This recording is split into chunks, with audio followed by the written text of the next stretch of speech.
You know, I wonder if it's just the rip of the game I did. Wait, there's no music here. Thoughts to try later. Ugh, anyway. Right. Hello.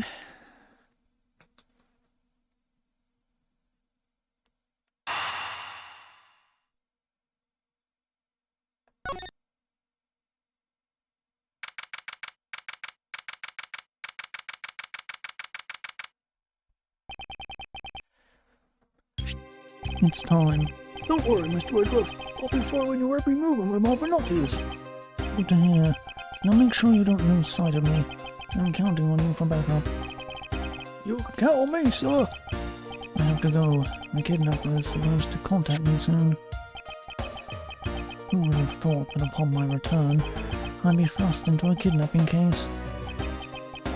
And that I would be the one who would have to make the ransom drop off.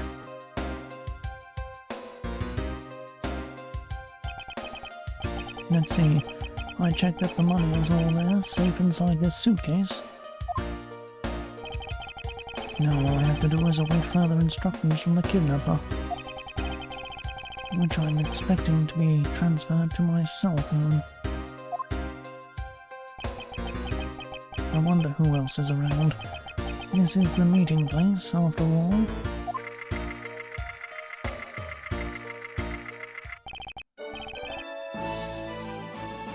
Welcome to Gate Borderland! Oh, thank you. And a big hello to you. I'm the Proto Badger. Nice to meet you.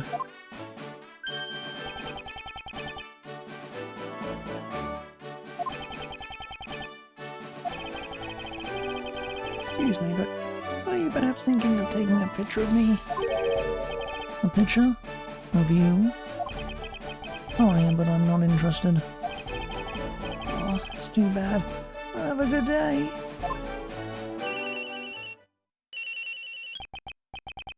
Hello? Who are you?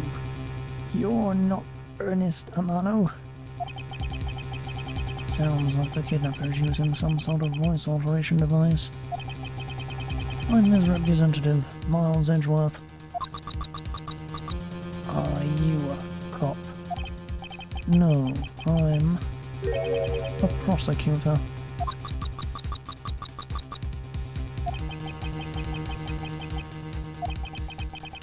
I know what you're wondering. Yes, I have brought the ransom money with me.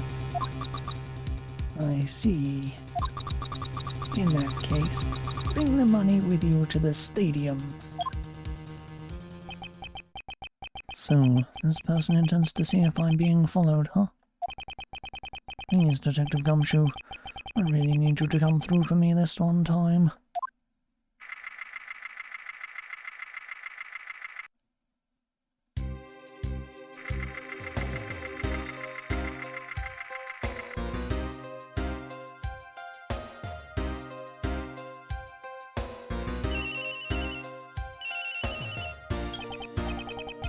Edgeworth speaking.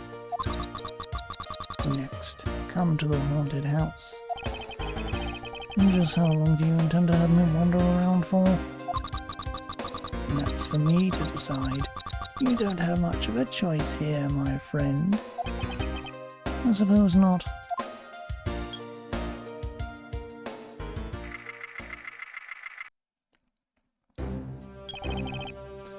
I've arrived. Go inside.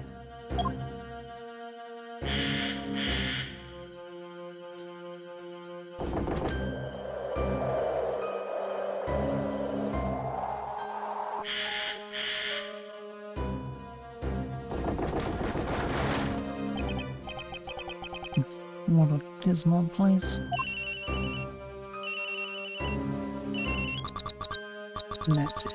Go through those doors. Am I being watched from somewhere?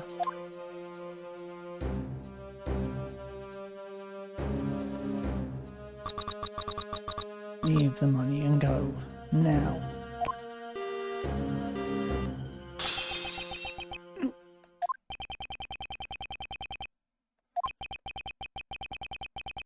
I was hoping for an exchange, but maybe I should do as they say and for now and not push it.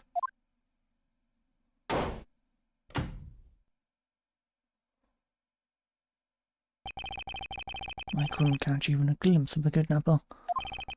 Perhaps I should keep an eye on this haunted house until police backup arrives.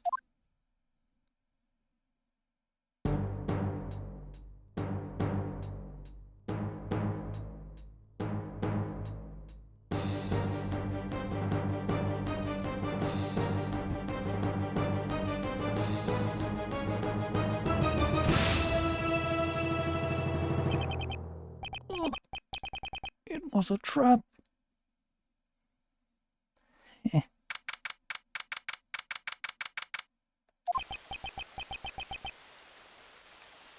That guy. Betrayed. No, can't be. And the deal? Who is that? And what are they talking about? Split police? Alright. In front of meet up? I can't move my body. I fear I may faint again.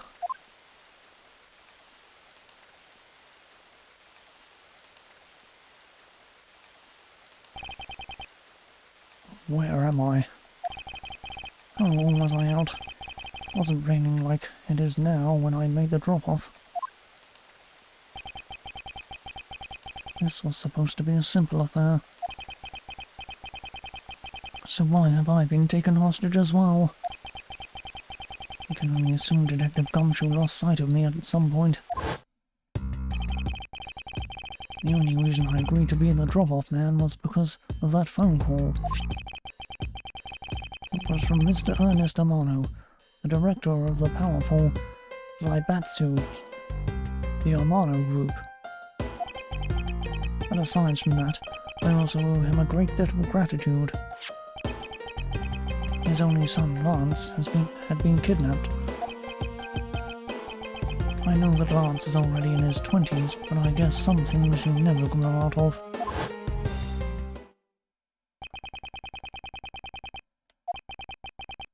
Can't sit around waiting for someone to come help me. I must escape somehow.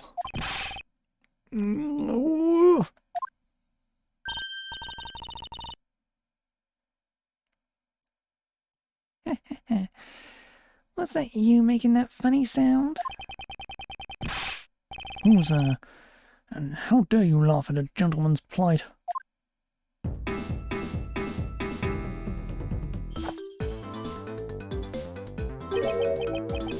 Who are you? Are you one of the kidnappers? Kidnapper? Me? No way. I'm not into such petty crimes. Nope, I'm after something much, much bigger.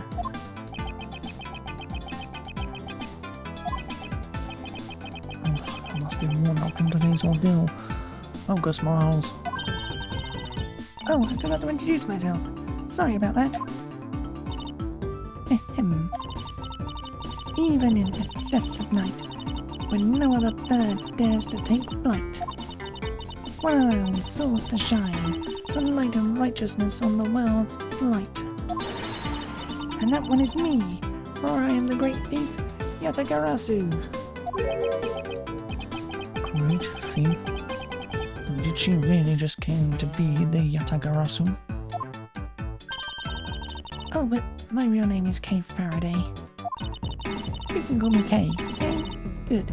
Glad that's settled. Not quite.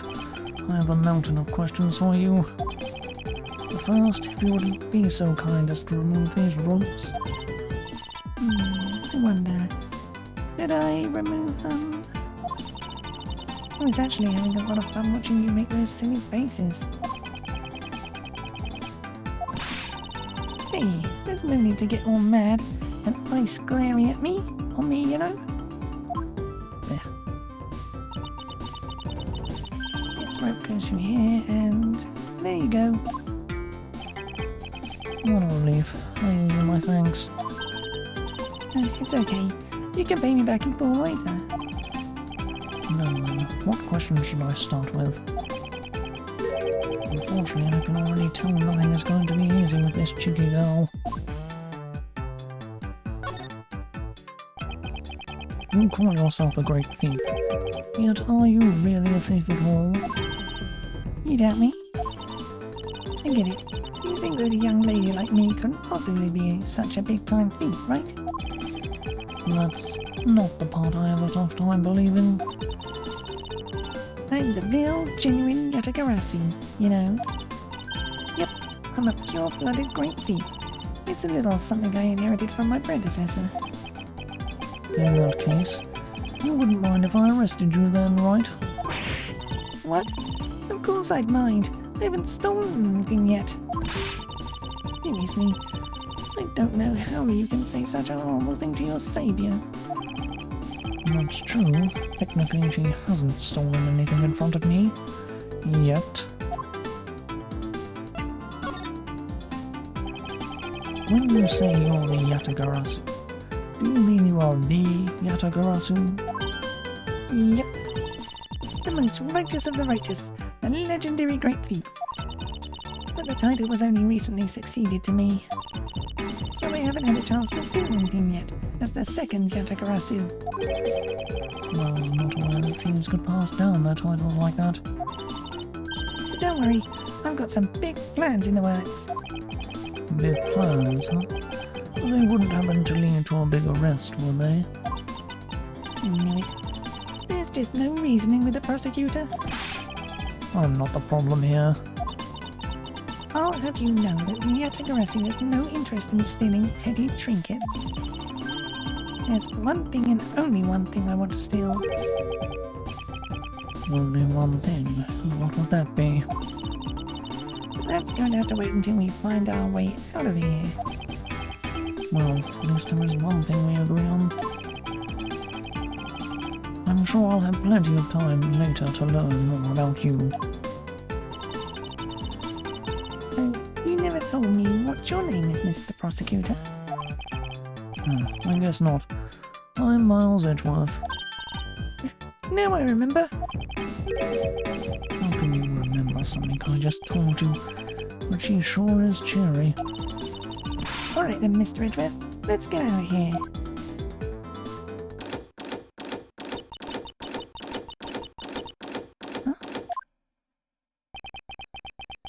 It would seem that we are locked in from the other side. What? No way. I don't hear you. La la la la la. Hey, you do remember where you came in from, right? It looks like that might be our only way out of this room. Whoops. Slight miscalculation. That's a good height to make an entrance from, but I can't jump that high to make an exit.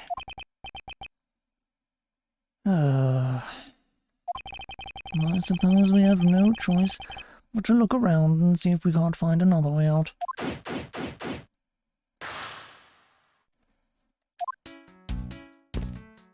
Boy. What is this?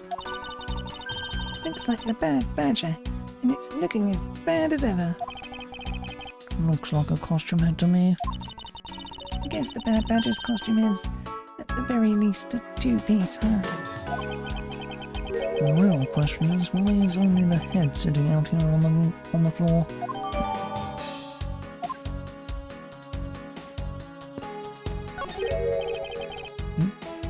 Isn't this my phone? Looks like it made it through the ordeal intact. If only there was a way for us to contact someone on the outside. Ah, but we do have a way. Right here. There was a cell phone here this whole time. If I'm right, Detective Gumshoe should have contacted the precinct for backup by now. Mr. Edgeworth, sir, are you okay? I was so worried, sir. I'm fine. I was knocked unconscious for a spell by the kidnapper. That's all. I'm sorry, sir. I'm such a failure. If only I hadn't lost sight of you. Detective, we don't have time for this. Have the police set up a perimeter right now. Oh, you don't have to worry about that, sir. I already got the boys working on that. But in doing that, I sort of... Ah! What's wrong, Detective? Sorry to butt in, but I'm afraid you're going to have to make do with me. Who is this? Shilong Lang of Interpol. A pleasure to speak with you, Mr. Edgeworth. I've heard a great deal about you. So, why exactly is an Interpol agent like yourself involved in a domestic kidnapping case? Don't sweat the details. A crime's a crime, whether it's on a local or a global scale. Besides, you're the one who's in a world of trouble. And why would you say that? Lang Zi says, the pack that runs together stays together. You catch my drift? You caused quite a ruckus by running blindly into a situation and then getting caught. You should have contacted the police from the very beginning. Well, I'm sorry that this happened because of my lapse in judgment. However, I humbly request that you please help me out of here post-haste. Sorry, no can do. What? We're hunting the kidnapper now, and I haven't got any hands to spare. As I said, my pack moves as one. You're the one who wanted to go it alone, so good luck to you, Mr. Prosecutor. Oh, and once we do catch the kidnapper, rest assured we'll come find you. Eventually. You... What's wrong? Did you get cut off? No, my phone ran out of power. No way. It doesn't matter anyway. We should try to get out of here through our own means. Yeah, I have a name to live up to after all. We put our heads together. We're sure to find a way out.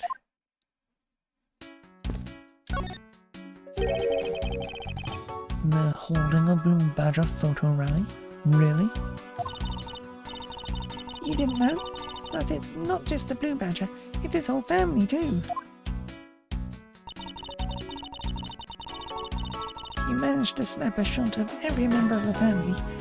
You get a really posh prize. Well, there's a costume head sitting over there. Why not start with a picture of that? You can't do that. That's cheating. There's only one of each badger in the park, so you have to work for it. Speaking of badgers, there was one sitting against a wall in the haunted house. Seriously? But somehow I don't think that one counts, Mr. Edgeworth. You have to take pictures of the costumed ones walking around the park. So those are the rules of this game. Well, quaint.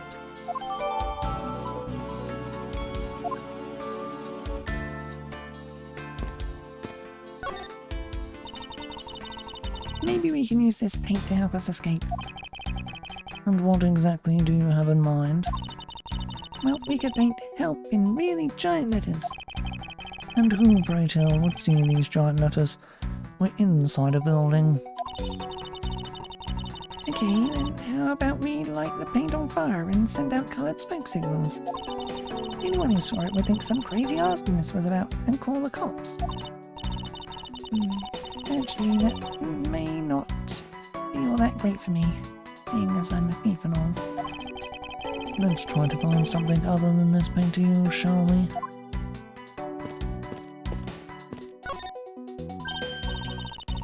Hey, there's something inside the bottom right box.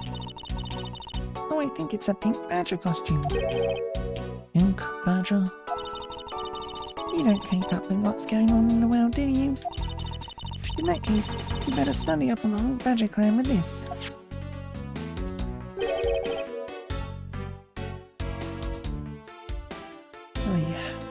What is this thing? Think of it as a Bible of all the things you'll ever need to know about the clan. Oh, whatever. I suppose I can keep it as a reference guide or something.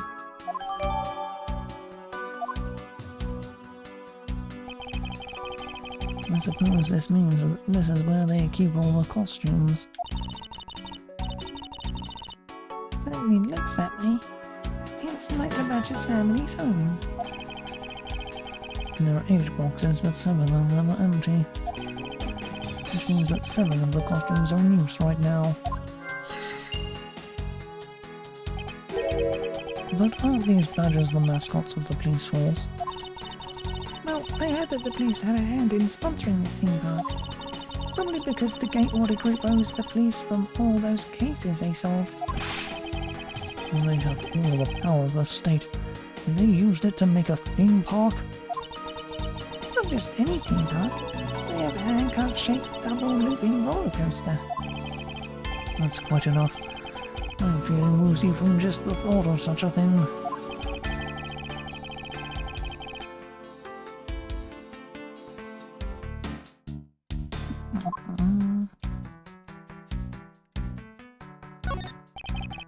And what have we here? Why do I feel a laser-like stare aimed right at me? Did you want to take a look? Well, don't mind if I do. Oh, I see. Yes, this is definitely the key. I'm sure it's a key to something.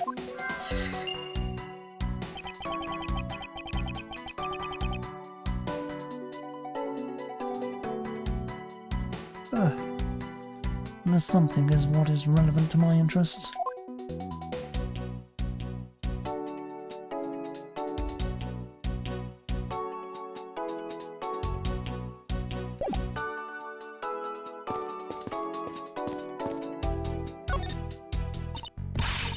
Man, why do they have to put the windows so high up anyway? How is a thief supposed to make a daring escape? I suppose we could make our way out if we were able to climb on top of these lockers.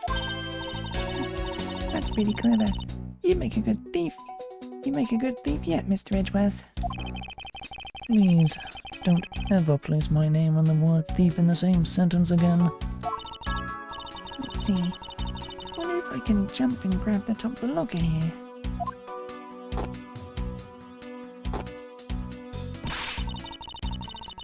Man, why do they have to make such ginormous lockers anyway? Even if we wanted to use these lockers, we need some sort of foothold.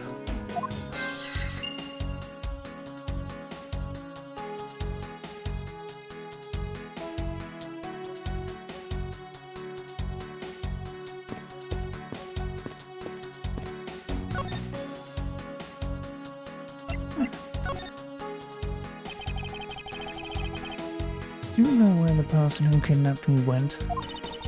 Well, after they locked you up in here, it sounded like they went into the next room and started talking to someone. I feel like I've heard something as well, but it's all a haze in my mind.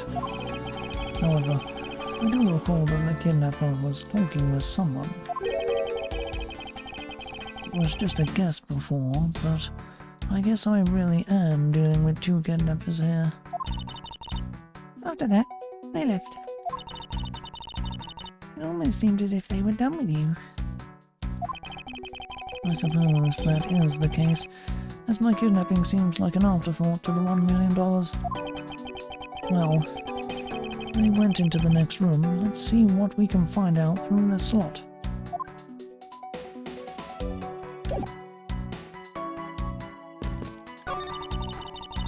Oh, we can peer into the room the kidnappers were in from here. Nah.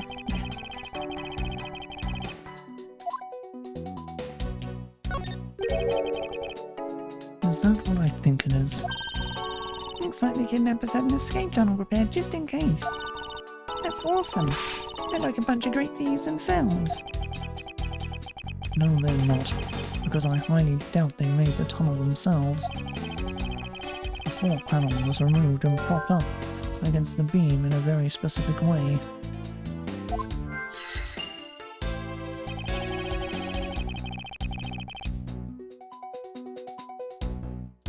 I think this building was originally built with a basement or underground area.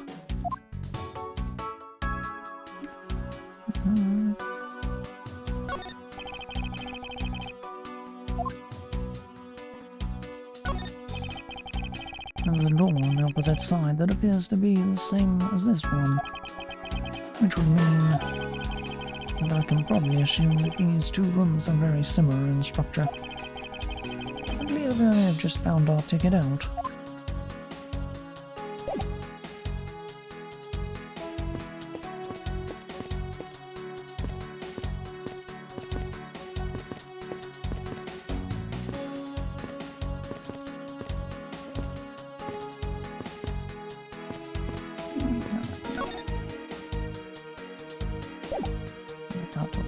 Okay, logic.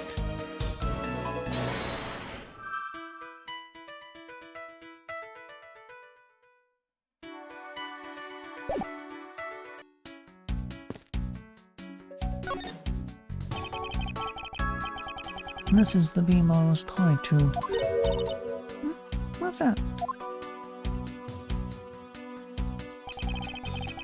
I was wondering if perhaps we could make it over to and out of the window if we climb this. Good thinking. And if it's climbing action you need, just leave it to me. Thanks. This little hook looks like it might make for a good foothold. Up you go, Kay, and good luck. Count on it. Great big Yatagarasu spreads her mighty wings and takes to the skies. Here I go. As I thought, this beam was definitely not made for climbing.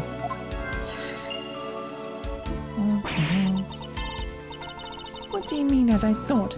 I'm not your guinea pig, you know.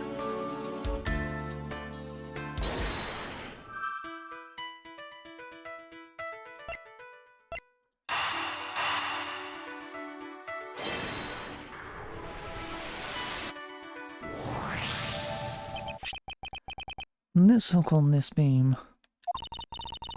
You know I already tried and there's no way I can jump from this hook to the window. Come on, even you have to admit when something's just not possible.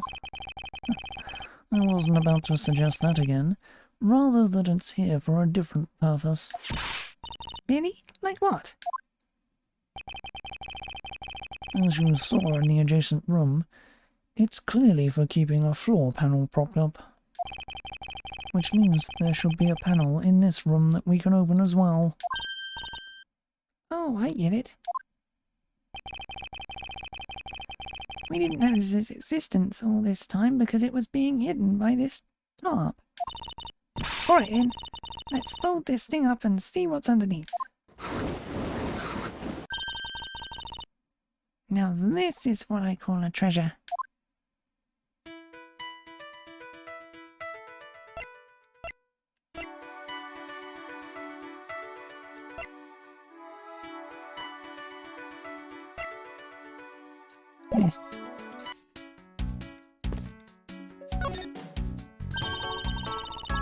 Wow, this must be another entrance to the secret hidden basement.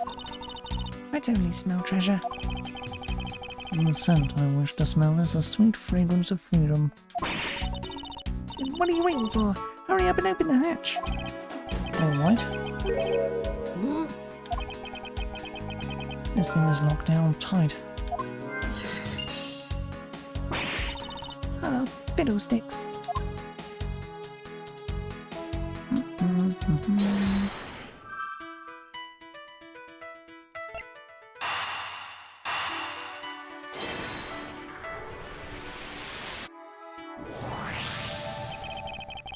I believe you're up, Kay. Huh? Why me? Because we need to use the tiny key that you've taken quite a liking to. Oh, gotcha. Just leave it to me. I love the tense feeling of these moments when you're about to uncover something big. I believe the feeling of freedom would be much more satisfying right about now. Alright, I got the secret door open. And now... Wait! Where? Ah! Are you alright, Kay? I'm fine. The ladder just slipped is all. Thank goodness she's alright. I about had a coronary. It's a lot of really large machinery down here. What about an exit? It's really dark and cramped down there, so I really doubt there's an exit. I can't believe that happened. You have only yourself to blame for leaping before you looked, you know. No way. I mean, how was I supposed to know that the ladder is removable?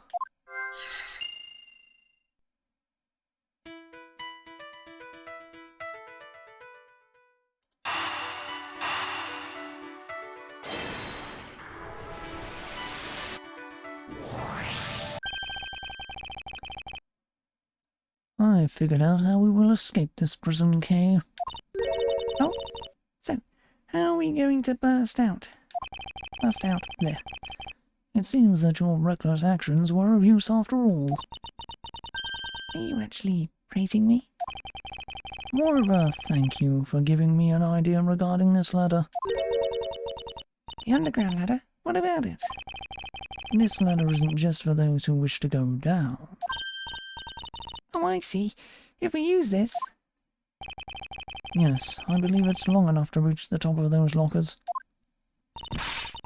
Well then, what are we waiting for?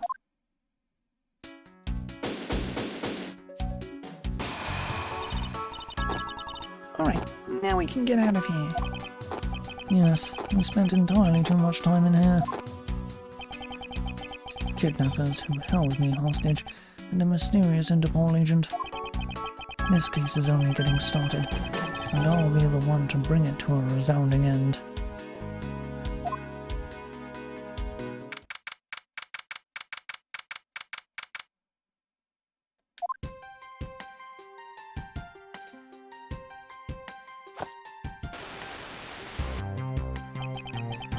It looks like it's stopped raining for now. Yeah, thank goodness. You have no idea how hard it was raining earlier. Yeah. Mr. Edgeworth! Oh, I'm so glad to see you managed to escape, sir. I was so stressed that I thought my heart was going to give out. Detective Gumshoe, may I ask what in the world that is? Well, that's,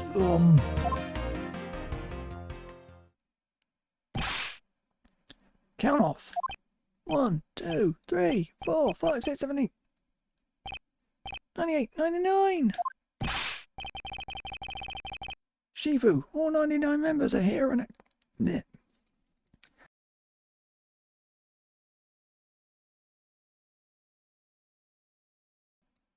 Blech. Shifu, all 99 members are here and accounted for, sir.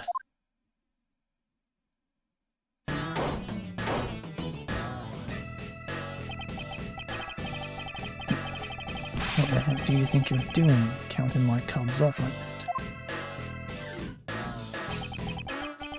Every person is a valuable human being, you get me? And everyone has a name that their parents gave to them. No one is at 2 or 3. Everyone, regardless of age or rank, is number 1. Got it? Shifu, Shifu! You are Agent Lang, I take it. You infidel! How dare you address our Shifu so rudely!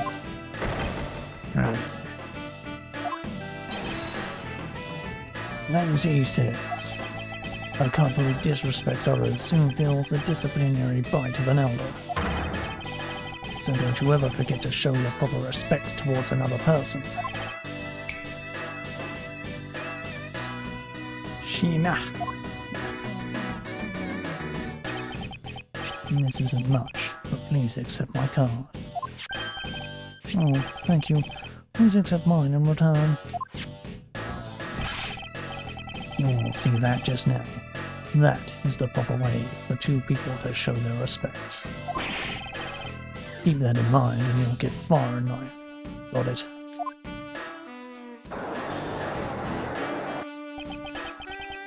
That's right. Francesca did warn me. Something about an elite Interpol agent from the Republic of Zhengfa. Apparently this man has the highest successful arrest rate in the organization. Agent Lang, why exactly is an Interpol agent involved with this clearly domestic case? It's none of your business, Mr. Prosecutor. How is it not? I've heard a rumor or two about you. You solved a murder that occurred during your flight home recently, right? But you sure took a while just to arrest one little flight attendant. How pathetic. How dare you say that about Mr. Edgeworth? Were you saying you could have solved it faster, pal? The comedic relief jumps to the aid of his master. How cliché. Look, what I'm getting at is that if I had been there, no one would have died. I would have solved the entire case, and Agent Hicks would still be with us here today. Agent Lang knew yesterday's victim, Agent Huckabee Hicks. Hicks was like a brother to me, so now I'm out to take my revenge. Agent Hicks was investigating smuggling along with Francesca and a third person. This must be the man she was talking about. In that case, you should understand how I feel, as the kidnapped is someone I know. So I ask that you please allow me to participate in the investigation. This isn't your neatly trimmed courtroom beating, you know. You're out in the wilderness now, Mr. Prosecutor, and way out of your league. No hard feelings, but why don't you go on back to your courtroom now, will you, boy? You dare to mock the court? I do, and I don't need the help of a filthy prosecutor. Sorry, but the truth doesn't need the likes of you to distort it today. Who uses the adjective filthy to describe a prosecutor? Why? Why do I feel such intense loathing emanating from him?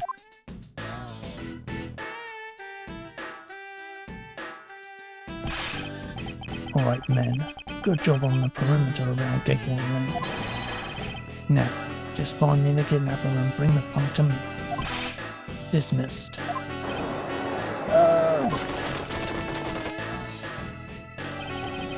Now then, Mr. Prosecutor, you just sit tight here and don't cause any trouble. Understand? Wait.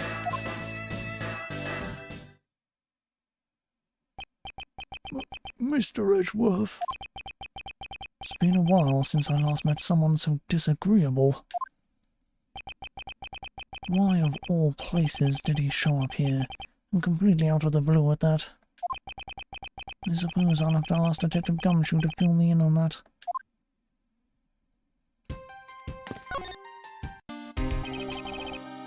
Great job, Detective. Sir. Losing sight of me and the kidnapper, and allowing my investigation to be hijacked. Sir. I look forward to your next month's salary assessment. But the case isn't lost yet, sir. I'm going to show you just how much of a man Dick Gumshoe can be. Shall I prepare the 21-gun salute now or later? Detective, are you sure it was the precinct you called for backup? Of course, sir. Think I would know the number of my own precinct at the back of my hand. Then why did an Interpol agent show up instead, with an army of his own agents? That I have no idea. About 5 minutes after I made the call, that wolfman showed up out of nowhere, sir. Agent Lang definitely has an agenda, so the question is, what is he after?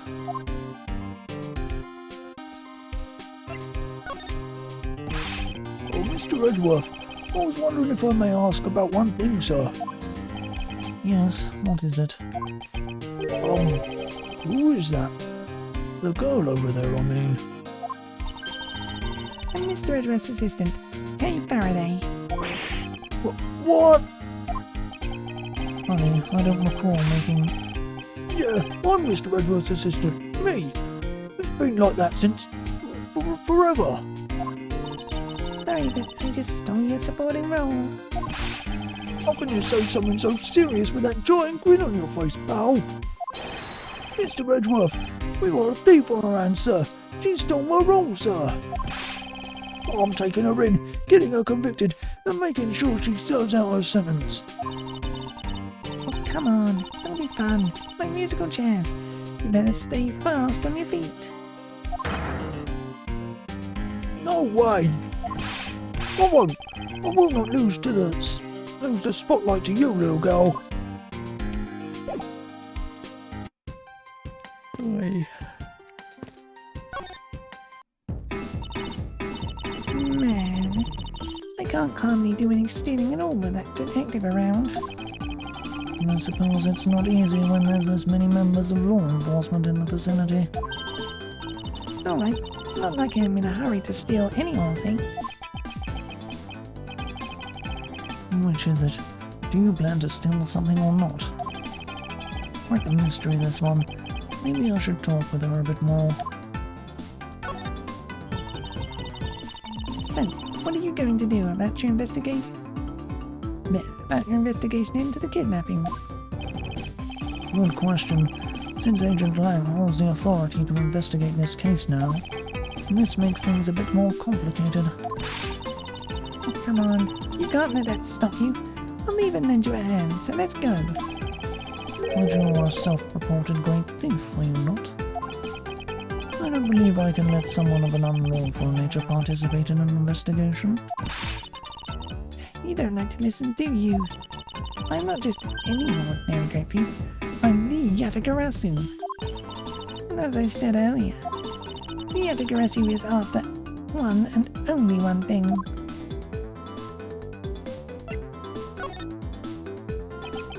What is this one and only one thing you're after? The Yatagarasu is only interested in one thing. And that is the truth. I see. It was 7 years ago. There was a vigilante who threw the business world into a panic. Labeled mysterious and phantom-like, the Yatagarasu appeared and vanished at will.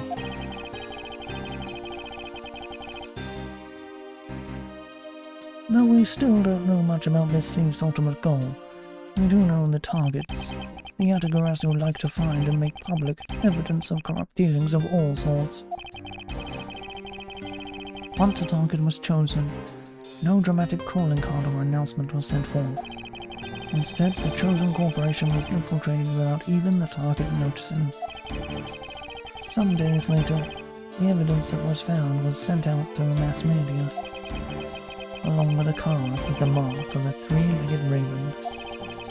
Looking back, I suppose you could call what the Yatagarasu was stealing the truth.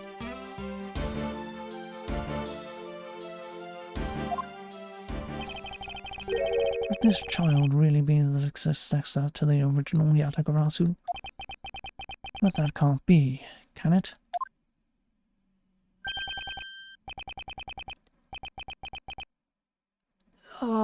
Lance, where are you, son?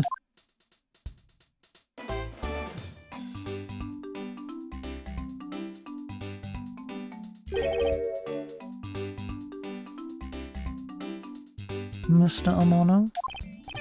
Oh, Miles, my boy.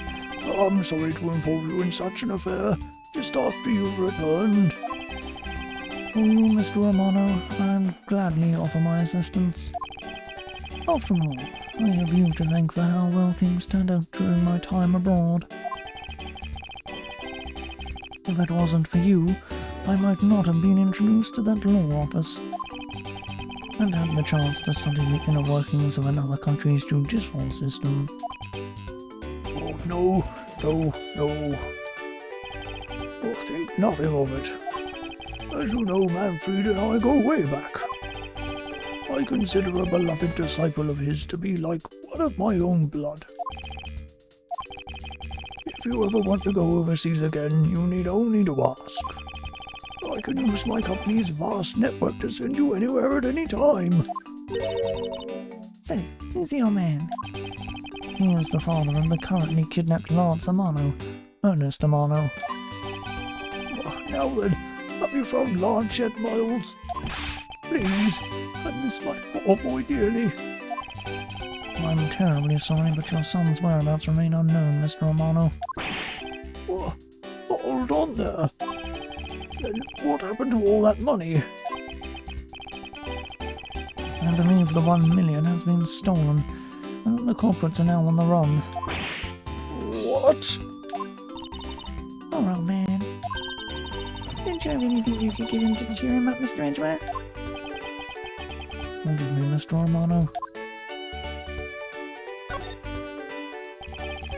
I was wondering if you could please tell me the details of the kidnapping one more time. Oh, it was yesterday. A call came to the house. From the receiver came the sound of my son. Help me, Daddy. I know this is tough, but please stay with me here, Mr. Romano. Oh, you don't understand. He hasn't called me Daddy in ages. It was incredibly moving. I wish I had recorded him saying that. You definitely should have recorded that conversation. But not for the foolish sentimentalities of an old man.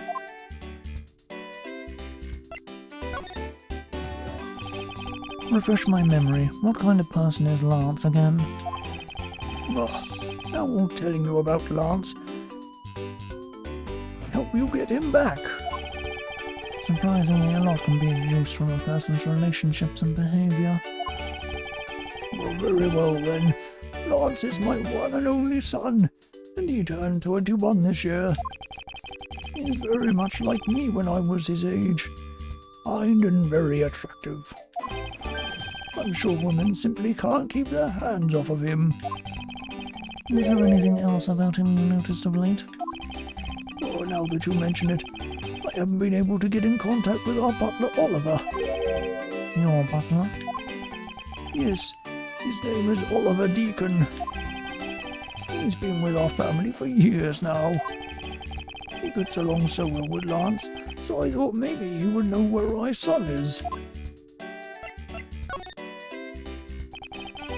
Mr. Romano, could you please tell me a little more about your butler, Mr. Deacon? As a butler, he is outstanding. He even serves as Lance's personal private tutor. He took a brief leave recently, but even after it was over, I haven't been able to reach him. You still haven't spoken with him since his leave. What about his family and friends? Oh, they said they hadn't seen him. I've tried everything I could think of, Miles. Do you think this could have something to do with Lance's kidnapping? It's possible, but I can't say anything for sure quite yet.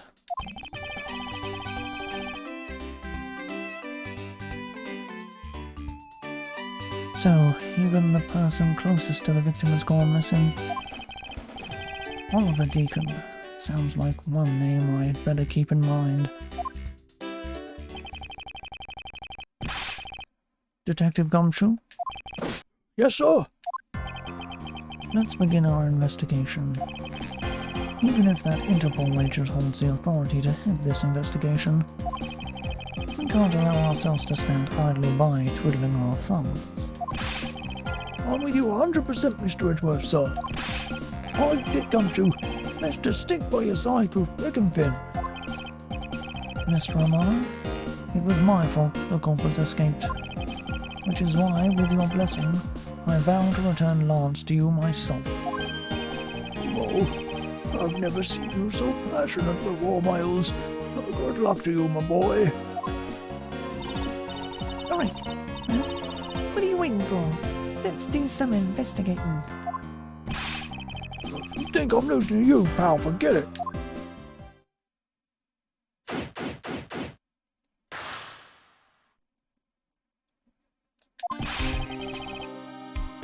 So what should we examine first? Thanks to Agent Lang, we can't leave this area. But the culprits were here until only very recently, which means we may be able to find some clues that will tell us how they escaped. Okay, let's get looking. Hey, you there? Who, me? What are you doing goofing off in a place like this? I wasn't goofing off. I was about to help Mr. Edgeworth kick off his investigation. You imbecile. All precinct detectives are now under Agent Lang's direct command. No way! I'm not working for Wolfie Boy. Mr. Edgeworth, can't you do something? I'm not exactly in a position to argue, seeing as how you are a member of the police. Good, now let's go. No! Boy, have I got just the job for someone of your talents. Well, that was exciting. Okay. What? Can't you tell I'm all ready to get down to some detective work? You should go home. Your parents must be worried about you. Oh, come on. I finally get to be your assistant and you try to ditch me. I don't recall offering you that position. Why do you have to be so difficult? Besides, it's already too late, you know. Like I said, I've already stolen the position of assistant a while back. You're the only one asserting that. Well, by the time anyone notices, it's already gone. That's the Atagarasu way. You shouldn't speak so lightly of things you know nothing about. Fine, whatever, you win. Go ahead and do your little investigation. And the talented assistant K is going to tag along no matter what you say. Even if she turns out to be useless, she's not going to listen to me. I might as well surrender and let her come along for the ride.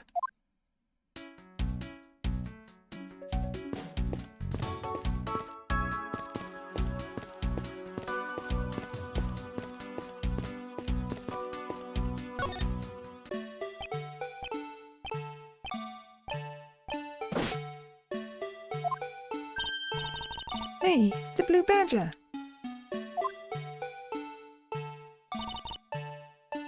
Badger, get.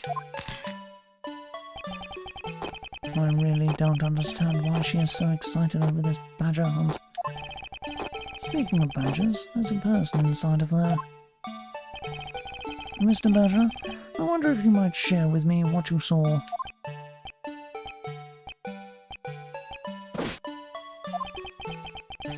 He's doing that contorted wriggling dance again.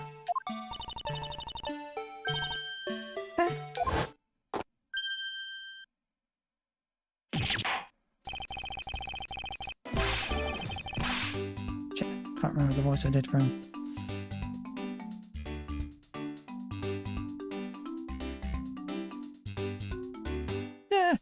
You've uncovered my identity, sir. I was to remain under that head, sir. Aren't you Officer Meekins? Sir! My Meekins are reporting for duty, sir! This man was a witness in one of the cases I headed 2 years ago. About the only thing I remember about this officer is that he often spoke and acted before he thought, which gave me a great deal of headaches. Is he a friend of yours, Mr. Edgeworth? I've met him in the courtroom once before. Why was he so upset when Nima masked him? Does he have something to hide? Officer Meekins, why are you standing here wasting time? Sir, because I'm not a police officer right now, sir. I'm the Blue Badger. And I'm creating memories and dreams for the kids. That's never a waste of time, sir. I have a dream to become as big as Detective Gumshoe, sir. I was patrolling the scorchingly boring beat until a little while ago. And the dispatch radio on my shoulder crackled that the kidnappers had escaped, sir. I thought maybe this was my shot at making detective, sir. I rushed on over to join in, but when I got here there was a sea of people already. And I couldn't spread my trademark friendliness and joy on everyone. It would seem that some people never change.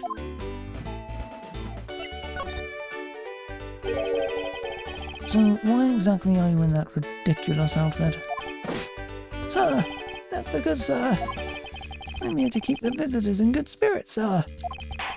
But it's also to hide the fact that I'm an officer on the trail of a kidnapper, sir. I see. Agent Lang is very wise to employ this sort of diversionary tactics. To be handed the role with the Blue Badger out of all the different disguises, sir. It's such an honor!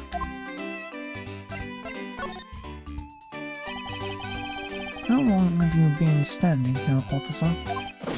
Sir, for about 1 little hour, sir. That's around the time I woke up from being knocked unconscious. And I've been here ever since, sir. It's true that it's possible Officer Meakin saw the kidnappers escaping.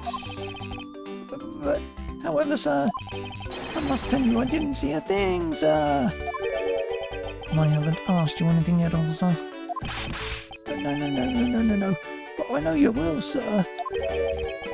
He's hiding something from me.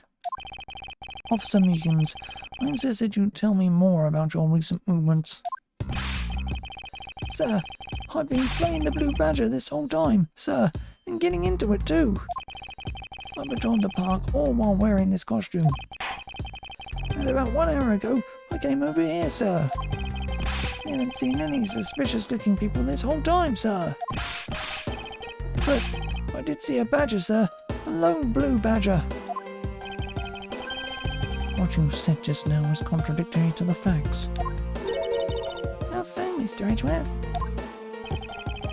This is what Officer Meakin's testimony contradicts.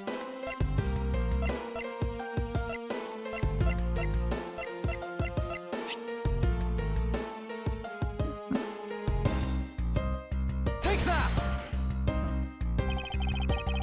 Officer Meakins, let's back things up. I'd like to ask you about your last statement. Sir, of course, sir. That's your wish, Mr. Prosecutor. This little patrolman will wait as long as I'm commanded to wait. You said that you saw a Blue Badger, correct? And yet, if you take a look at this, what you saw was not supposed to happen.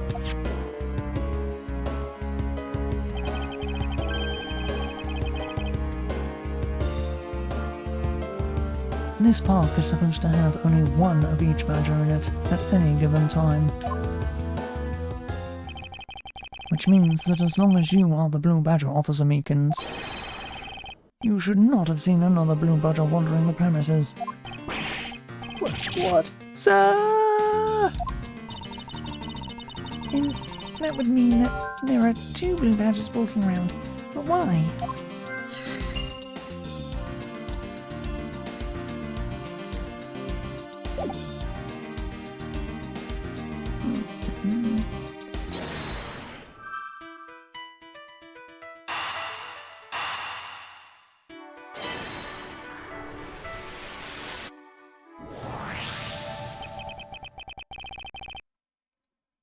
A second Blue Badger that shouldn't exist.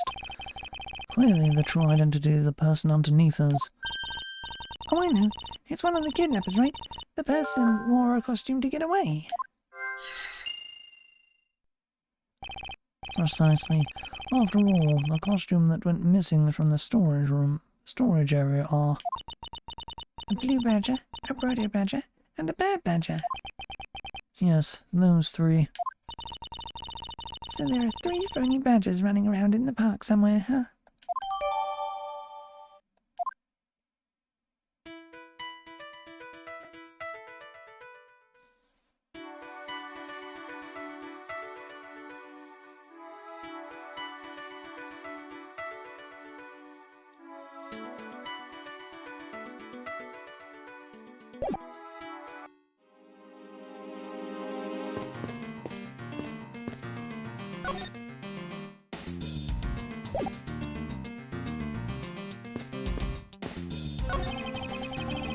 Excuse me, but if you could just let me through here.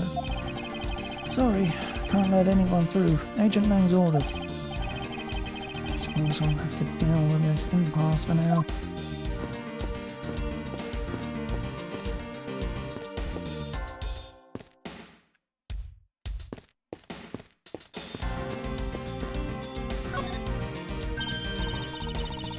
There's a bunch of footprints in the mud over here. I'm the hearing rain for remember hearing rainfall out here for a while. Blech. I remember hearing rainfall out here while I was being held in there. Yep, it was just passing rain. That's why the ground is already pretty much dried up. I should be thankful it left us with some nice footprint samples. You know what? I bet if we followed them, we can find out where the kidnappers went. Plus we'd be able to spot them because of their muddy shoes. I don't think it will be that easy. Why not? Look carefully. There are quite a few different sets here. And we don't know which ones belong to the kidnappers. Oh, that's true. We don't know what kind of shoes they were wearing.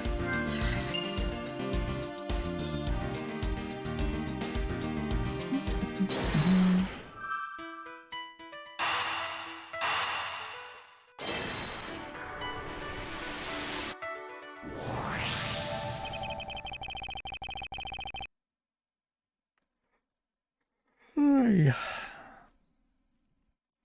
Now that we know that the kidnappers were wearing badger costumes, those footprints from earlier take on a new and very significant meaning. Oh, you mean now we know whose tracks belong to the kidnappers, right? Yes, more than shoe prints. We need to follow the paw prints of the badgers. Okay, Mr. Edgeworth, it's time to use those footprints and go badger hunting.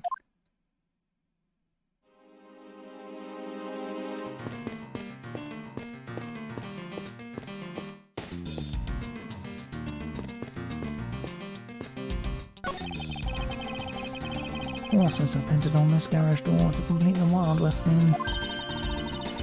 They look so lifelike, don't you think? Are you thinking of wrangling or rather stealing them? If you can cook some out of there, sure. Come on, I know you can sweet talk them out. I could be holding a cube of sugar in my hand, and they wouldn't budge, Kay.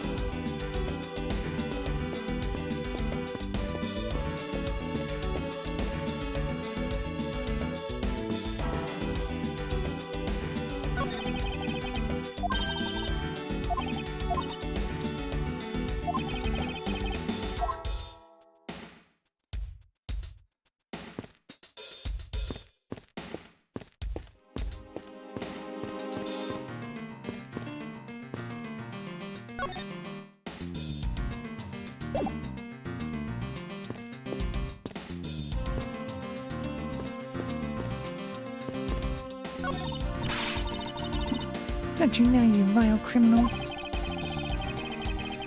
I think the kidnappers would have better sense than to try hiding in these. Oh, come on, lighten up, will you? I was only joking. I don't really think that the criminals would be hiding here right in front of two officers. I certainly hope not.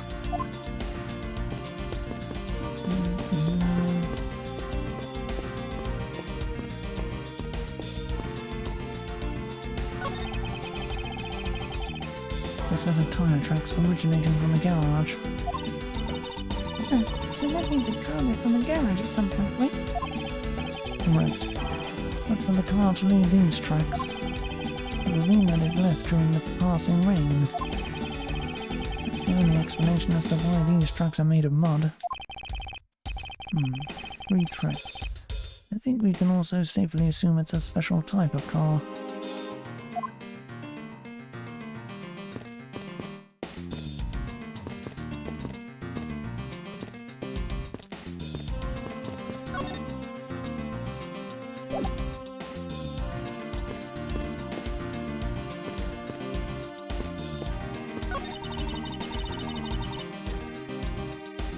These are real.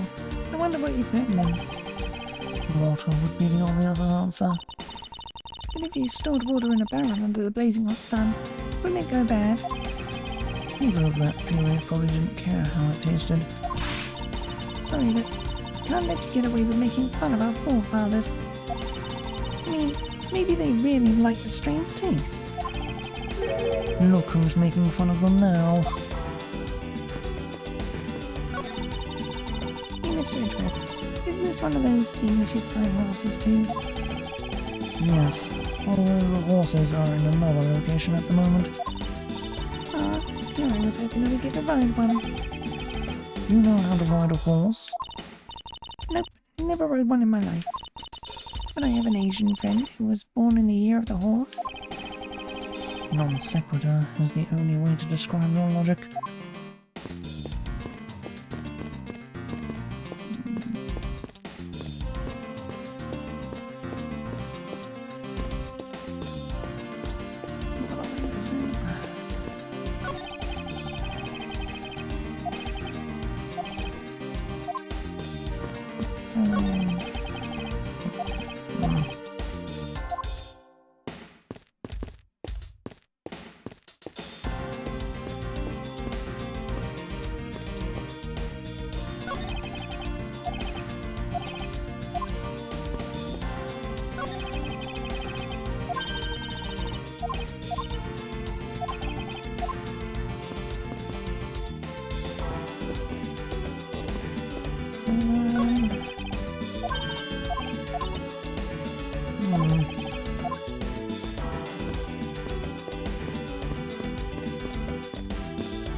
Yeah, what am I missing? What am I missing? What am I missing?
Hey, what do you think about the kidnapping?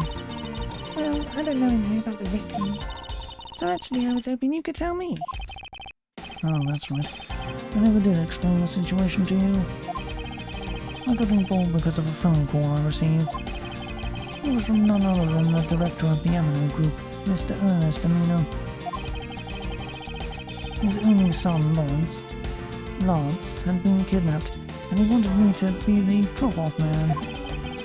Little did I suspect that I would be abducted myself. That's why I found you turned to a pole screaming. "Nee." Can you please drop that already?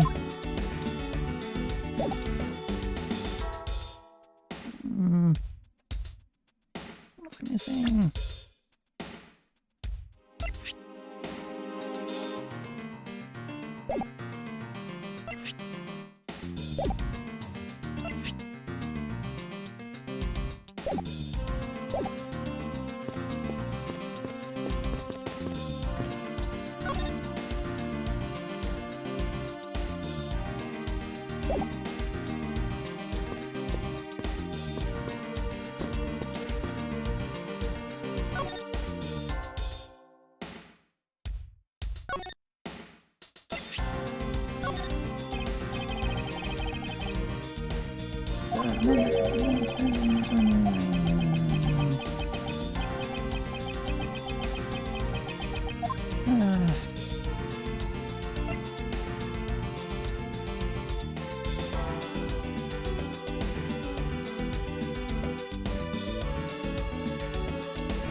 You have a copy of the Blue Badger Bible too, sir?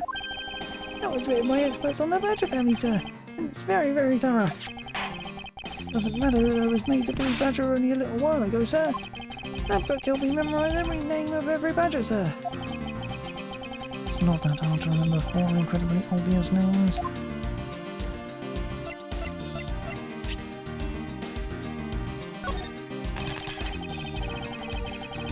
Drip drop, little by little, our privacy is being sold off to the public through this, sir. Then that means I need to work extra hard on my cute poses. Like what? Like this. Now I know what your new pose will be. Look, sir, I successfully stole his pose and speaking style. That's nice, Kay.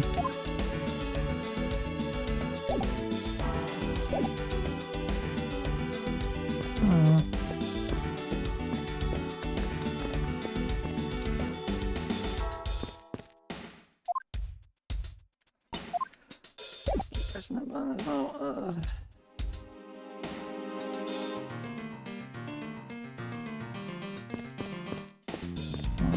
What am I missing?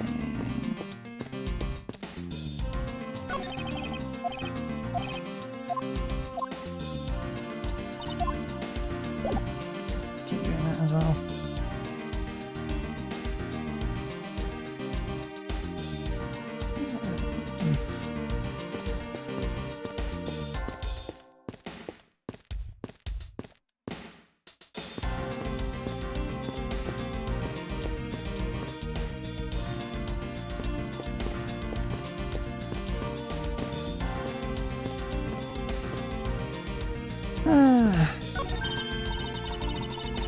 Look, there's a blurb about the cactus here.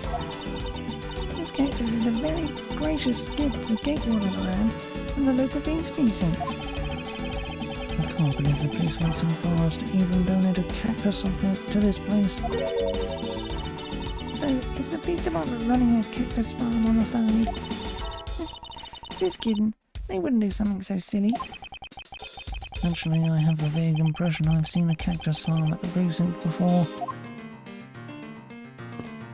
What am I missing? What the frick am I missing? I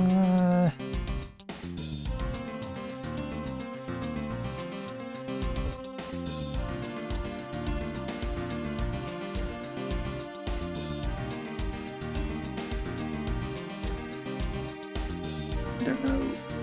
I'm gonna look it up. I don't like walking around in fucking circles forever. Walk to everyone at this point, I've looked at everything.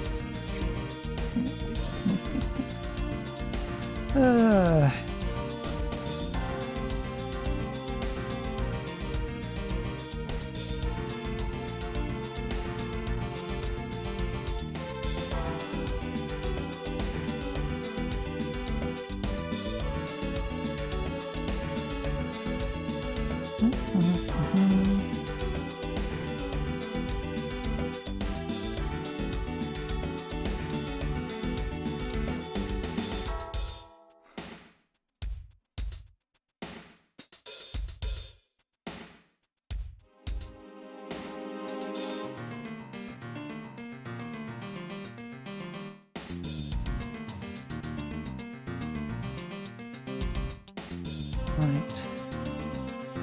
Done that.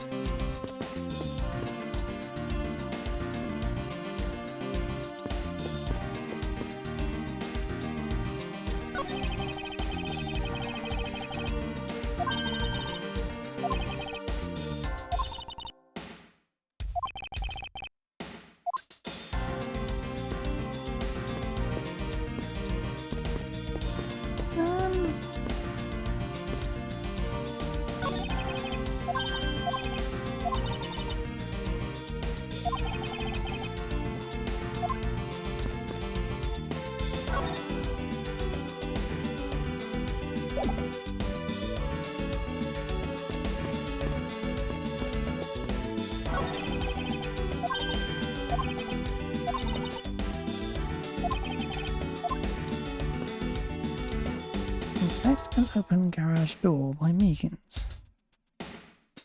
Huh?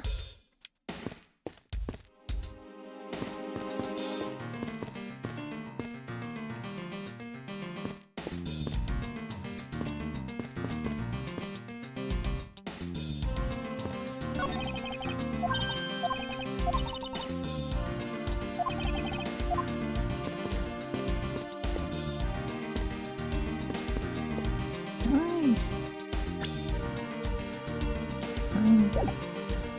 How? Huh?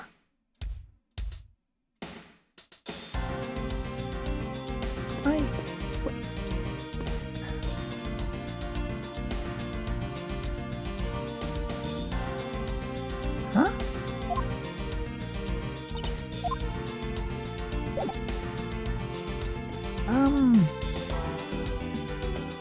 I'm stumped. How the fuck am I meant to open the door when you're not letting me open the fucking door? Ah, Jesus fucking Christ.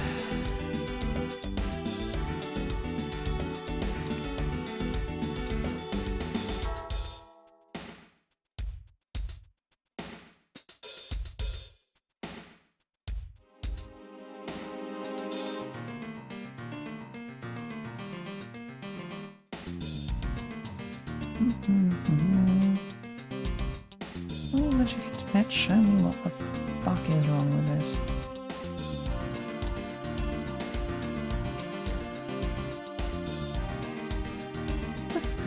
Oh, it'd be funny if it bugged out just because it was a damn thing. So I had no choice.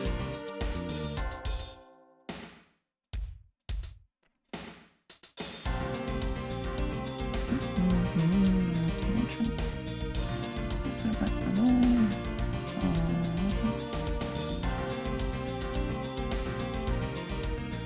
West area.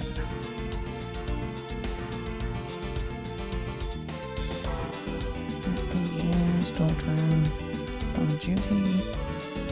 Turn the thing.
Footprints.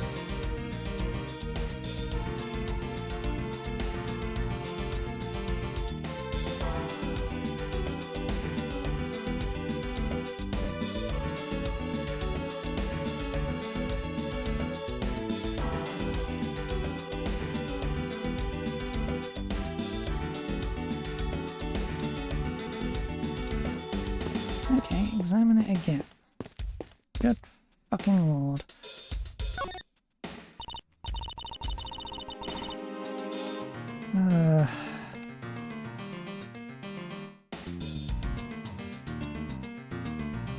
Of course it's examine it again. Why wouldn't I think to examine it again? I mean, it's just not a logical fucking thing to do.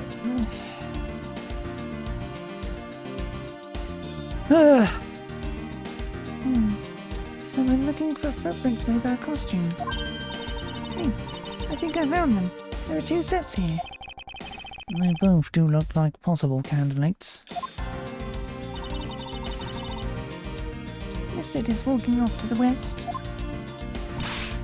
It just stops. Can't make heads or tails of where it's headed from here. I think we can assume it's headed towards the stadium. Wonder where the other set leads. This one seems to be headed east.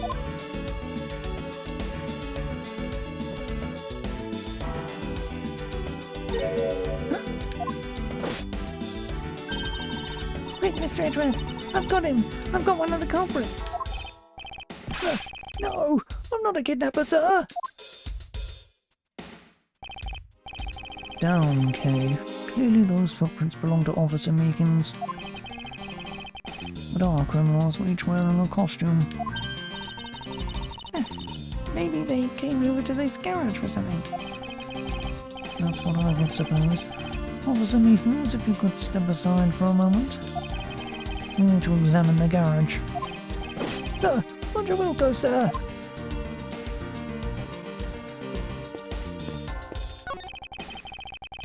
Let's open this shutter and see what we find.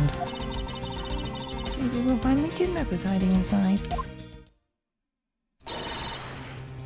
Ah!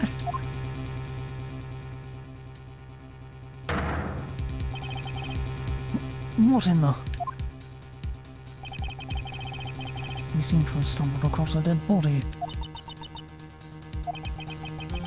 He must be in severe shock to have been the first to find it. Now then, who is this man? It's Oliver. Mr. Romano, are you saying that this man is... Yes, he's my butler. How could something like this have happened? Indeed. And why was Mr. Deacon here to begin with? I'd better investigate this crime scene quickly before Agent Lang or his men return. Kidnappers' footprints lead right to this garage. And right to a dead body. Is it possible one of the kidnappers is now a murder victim?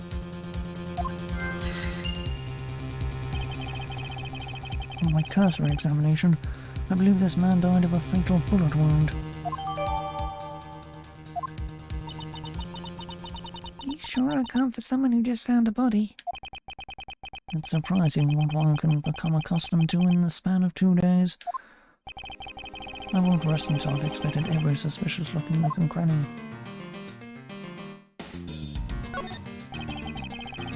Long as that Interpol ranger has control of this case, I'm not going to be able to have a real autopsy done on the victim. I'm no doctor, but let's see what I can piece together myself. There were 2 gunshot wounds, one in his abdomen and one in his shoulder.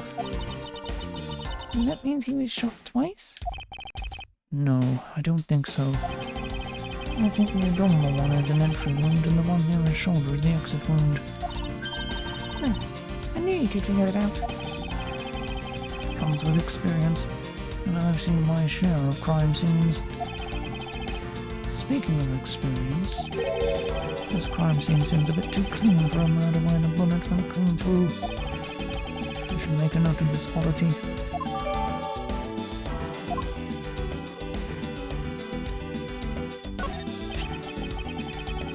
This is an unusually shaped pendant. What is it? Is it something valuable? She seems to have regained some of her composure. It looks like a horse pendant.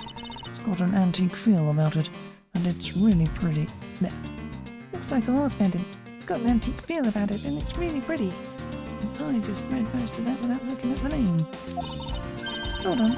This is made of platinum silver. Nice. It is worth something after all. And look, there's something written on the back. Colin DeVore. It's a name. Colin DeVore? But this man's name is...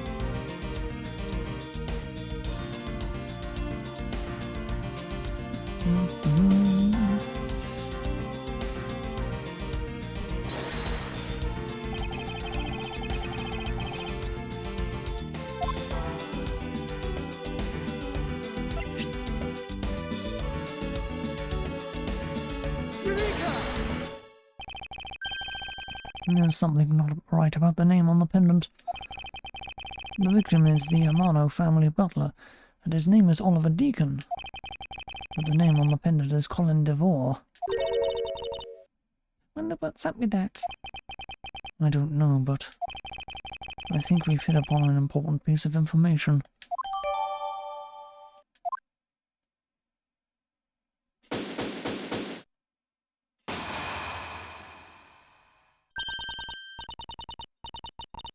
Lance, Lance, where are you, sweetie?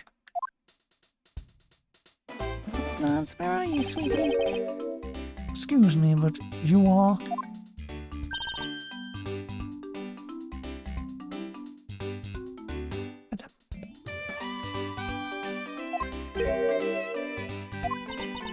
Oh, this is bad. It's really good looking. Stop it, Lauren. You can't let yourself fall for a playboy like him you're in love with. Sounds like someone doesn't know the meaning of the phrase in the monologue, huh? Sorry to interrupt your conversation, but might you be a friend of Lance? Yes, I'm Lance's girlfriend.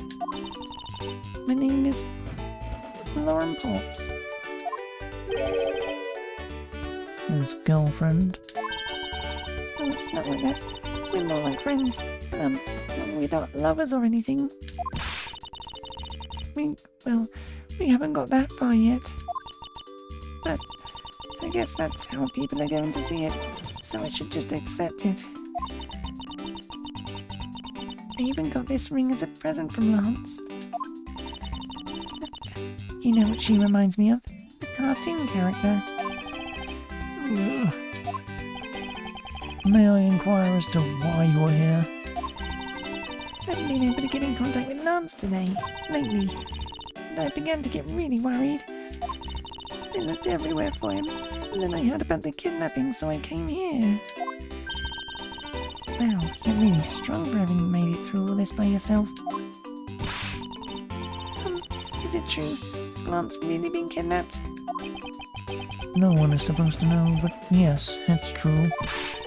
Oh, Lance. I can't believe you've been spirited away. I wonder how you're doing right now.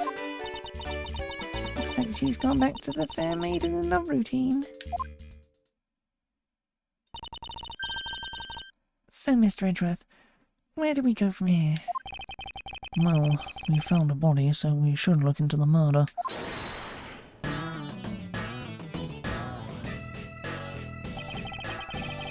My men brought me up to speed over the radio. And I have to say, you really should have called. I heard you found something very intriguing. I have nothing to hide, Agent Lang. It's exactly what you see before you. I'll take it from here. Yeah, that guy's really dead. Hey, you waiting for an invitation? Hurry up and detain the suspect now. Suspect? Who? Officer Meekins, is it? You're coming with us. What? Sir? I have nothing to do with it, sir. Agent Lang, don't you think you're being a bit rash? Do you even have a good reason to suspect Officer Meekins? I leave that kind of stuff to you prosecutors. It's your job after all. Like I said earlier, the crime scene isn't as forgiving as your precious court. That's your answer. I know you like your logic and reasoning, but that sort of impractical fluff is not needed out here in the field. All you have to do is arrest suspicious person after suspicious person. That's how you eliminate crime from the streets. But that's also precisely how you unnecessarily arrest innocent people by mistake. Innocent people. Nonsense. There's no such thing as an innocent person. We've all got a blemish or two in our hearts. That's tyranny. I won't allow such a thing to go on unchecked before my eyes. Too bad you don't call the shots around here. As I have sworn to uphold the laws of this land, I cannot allow you to take this man in.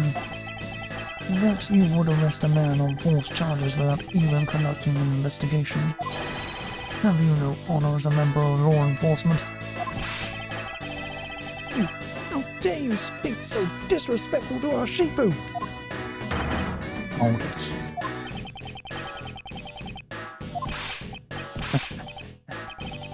You amuse me, Mr. Prosecutor. Yang Ji says, Every pack has its own rules.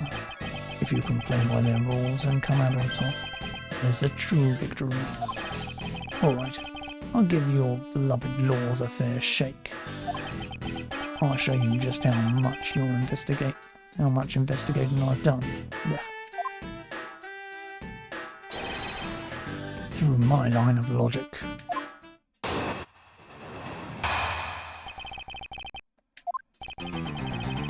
I've seen a lot of bodies like the one being carted off in my time. I can say it was shot in a single glance, but even you figure that much out, right? With your current gun laws, it's not exactly easy to get your hands on a gun. Not unless you're a member of law enforcement like Officer Meekins, isn't that right? That is your reasoning? Just especially bad considering... never mind. Solid as a rock. It's based on the philosophy of detainment. What's this philosophy of detainment? You don't know? In that case, pay attention, girlie. In my country, the criminals have a saying, beware of the wolf. Why the wolf? Because in my language, lang means wolf, and you don't mess with me or mine. And as for the detainment philosophy, its father is my honourable ancestor, Lang Zi. You think I'd have heard of him and his teachings if he was that famous?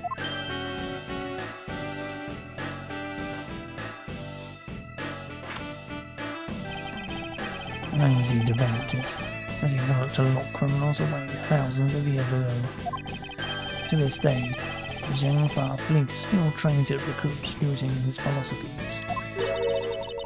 But thousands of years ago, that makes your story about as believable as a fairy tale.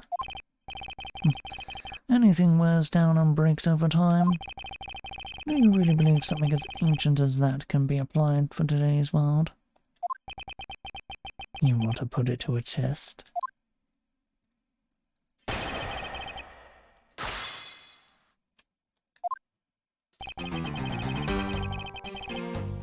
Hold it! Oh, what can you tell me about the body? A lot. Even without an autopsy, I have my ways. They teach you the basics of forensics along with the detention philosophy. Well, then you wouldn't mind telling me a little of what you figured out, correct?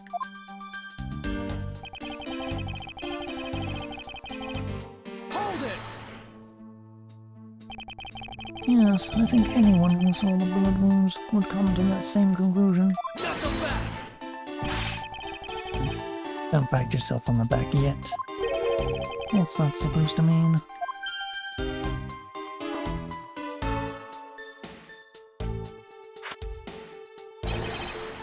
Lang Zi says, search where the water is deepest. You have to keep your eyes on the big fish that lurks in the depths, which is the killer. Is that right? And what would you know about the killer?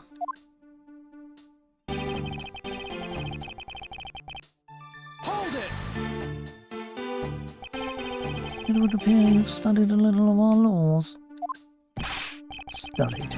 Who needs to study what every child on any street corner already knows? It's that Shina. The Federal Firearms Restriction Act.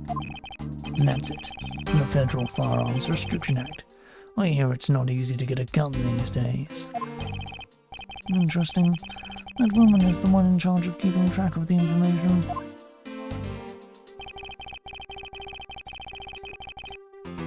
Hold it!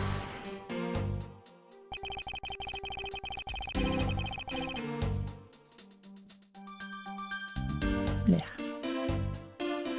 If that's the case, there are plenty of other officers who might be potential suspects. You're not seriously going to arrest each and every one of them, are you? As if I would need to. I've already looked into everyone else here. Oh? Other than Officer Meekins, I know no one else's weapon has been fired. How did you check every single person's weapon in such a short span of time? That's because each and every one of my subordinates is extremely capable. It didn't take more than a few minutes to conduct the entire investigation. The power of sheer numbers. But you have yet to check Officer Meekin's weapon, correct? Thanks for reminding me. Hey you, show me your gun. Oh, What's wrong? Why does he look so sickly pale all of a sudden? gun.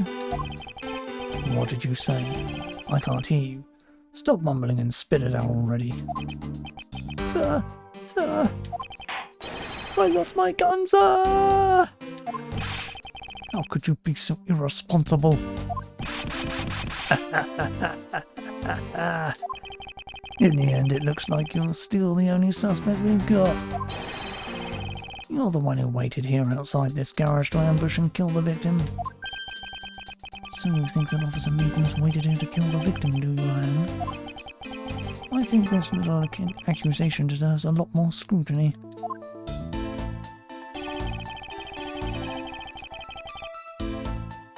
Officer Meekins ambushed the victim in this garage and killed him here with his gun. Hold it! You mean to tell me that the murder occurred here in this garage? From the fact that the suspect was found almost next to where the body was found, I'd say that it's pretty obvious that this is the crime scene.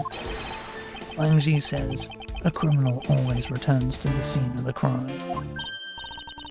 Finally, a quote even I've heard of before. Furthermore, Lang Ji says,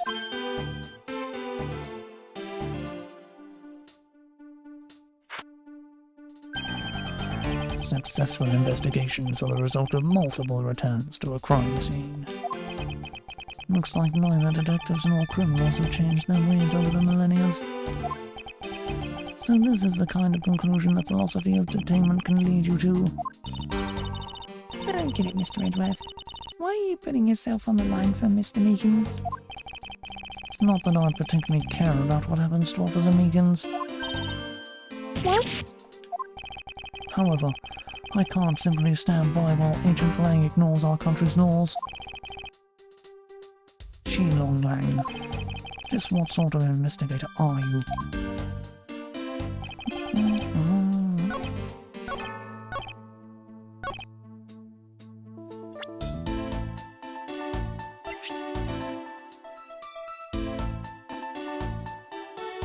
Objection!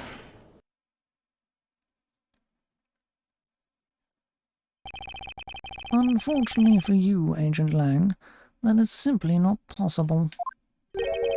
What do you mean?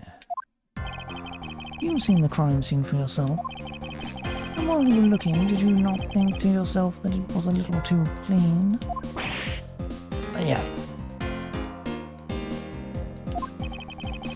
So you did notice that there was too little blood?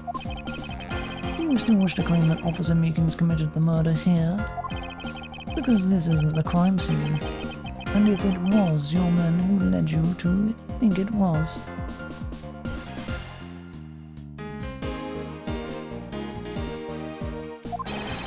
Then I suggest you leave this case to the local police to set the record straight.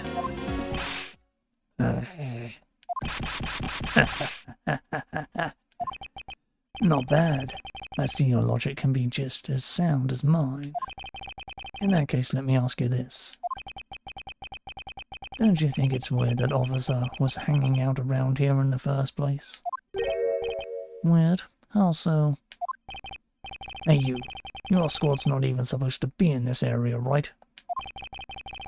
What were you doing neglecting your duties and loafing around here?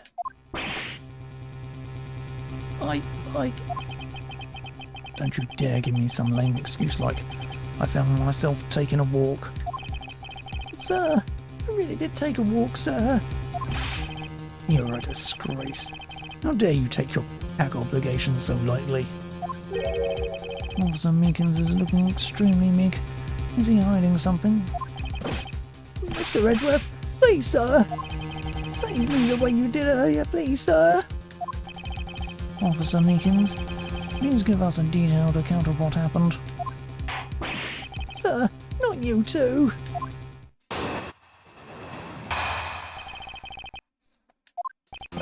It's true, sir. I wasn't assigned to this area, sir. I was told to check every square inch of the main gate area, sir.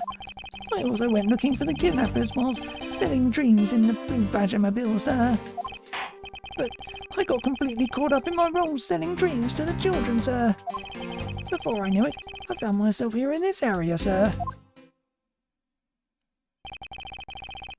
What is this Blue Badger Mobile? It's a moving store on wheels that sells sweet dreams to merchandise, sir. So the Blue Badger Mobile is just a roaming souvenir shop? Sir, I swear I was chasing the kidnappers down while I was being a good dream merchant. He seems rather worked up, even more than his usual hyperactive self. He sure seems sure of what he's saying. Can you try to calm down and lower your voice to a more reasonable level, officer? Sir! Roger, sir!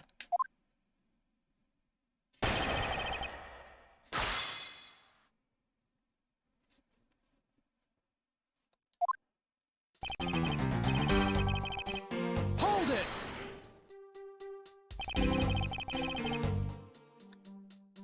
Alright then, where were you assigned to? I was assigned to the main gate, sir.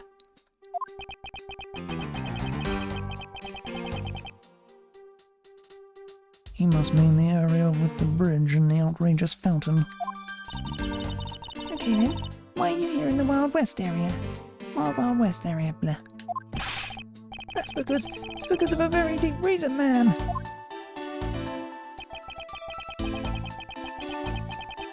Hold it! Describe for me how you conducted your investigation. Yes, sir. Well, first I made sure there were no suspicious-looking people in the area, sir. But the only people that seemed to gather around me were little girls, sir. Well, what did you expect when you dressed like the Blue Badger?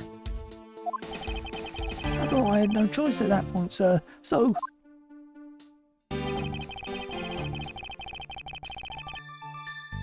Hold it! What exactly do you mean by selling dreams? Sir, the Blue Badger Mobile is where dreams are collected. What? Sweetness like you've never known except in dreams, ma'am. Like innocence drops. And bitterness found only in nightmares, ma'am. Like guilty jawbreakers. Selling those as I push the Blue Badger Mobile along is my sworn duty, ma'am.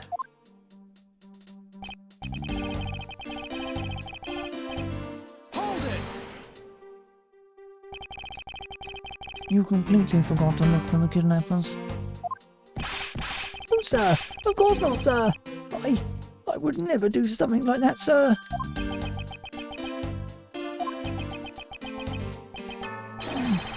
You're absolutely right. Wow, you're good at this forcing people to confess thing, Mr. Edgeworth. To be frank, I'm just a little man, sir. I'm better at selling kids a few small dreams than looking for a big crook, sir. Hold it! Enough wallowing in your own self-pity. Let's return to your testimony. Yes, sir.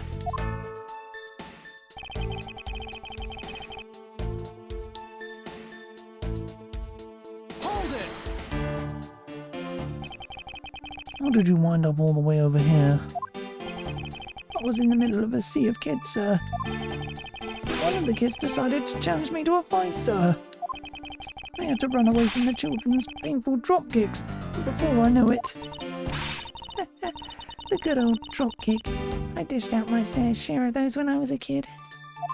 It was always the best when you felt one really connect with your opponent. In any case, you wound up here for a reason completely unrelated to the investigation. Sir, that's right, sir. That's not something you should be admitting to with your head held high, officer. Sounds like he simply forgot his real job and became the Blue Badger. However, there is one flaw in Officer Meekin's story. I have the feeling that he'll need some prodding before he'll spill the beans.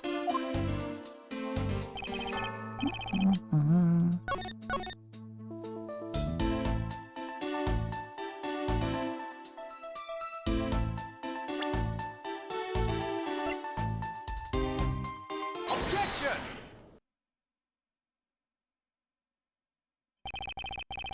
Officer Meekins, I would appreciate it if you didn't tell such transparent lies. Sir? I'm lying, sir. Yes, you are. If you were really out there selling dreams with the Blue Badger Mobile until recently, then what is it doing here inside the garage? Ah. Actually, I had just lost track, sir. Lost track of what? By the time I realised it, the Blue Badger Mobile was nowhere to be found, sir. Which would mean it was perhaps stolen. And that's when I came back to this area thinking maybe it was in the garage, sir. But that's when you found me, Mr. Edgeworth, sir. A likely story. Who do you think is going to buy such a convenient tale as that? And what exactly is so convenient about his story? The car getting stolen. It's completely unbelievable, even for a cover story. But I think we can assume the car was used, alright.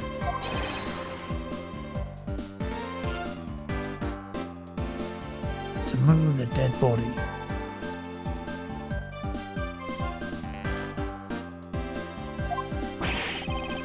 What? You killed the victim at some distant location, Officer Meekins. And then you used the Blue Badger Mobile to transport it all the way here.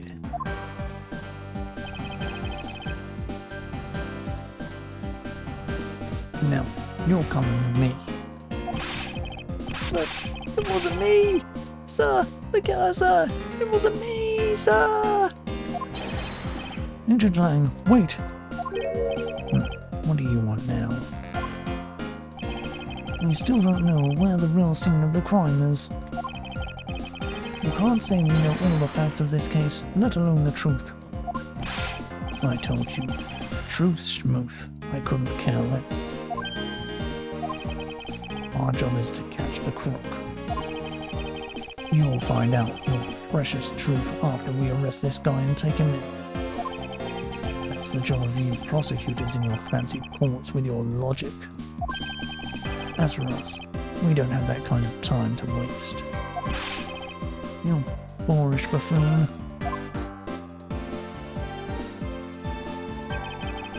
I think you need to leave. What? We need to get the body to autopsy, and you guys are getting in the way. You would interfere with another one of our investigations? Hey now, let's not forget who holds the actual authority to conduct investigations here. I'm afraid the one doing the interrupting is you, my ignorant little pretty boy. You! Now be a good fancy boy and get out of my sight. If you don't, I'll arrest you for obstruction of justice.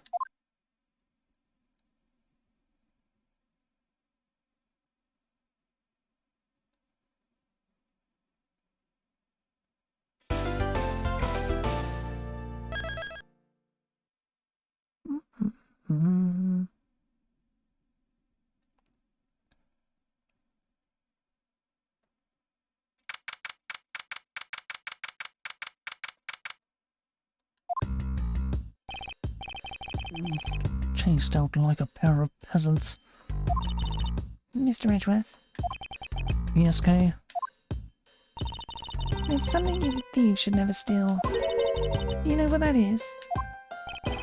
You really shouldn't steal anything. However, I'll bite. What shouldn't a thief steal? Life. It's too heavy of a burden on your soul to get away with. Ever. That's something we can agree on. Well said, Kay. No matter what we may try, murder is the one crime that can never truly be hidden. I intend to prove that by my own hands. And I apprehend the murderer myself. Alright. I'm going to work extra hard to be a good assistant. Let's go. I still never said she could be my assistant. I'm just going to drop the issue. The first thing we should do is locate the real scene of the murder. Mr. Edgeworth! Detective Gumshoe? Mr. Edgeworth, the stadium! Hurry, sir! This is supposed to be hush-hush, but they found a witness at the stadium. A witness? You, why didn't we tell you about leaving your assigned post? The jig is up. Mr. Edgeworth, remember that I'm always rooting for you, so go get him, sir!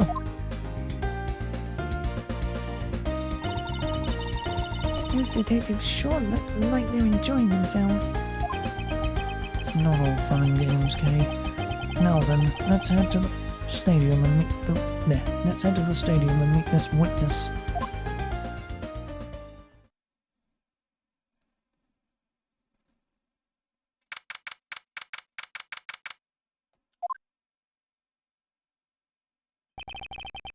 I thought there was a witness here.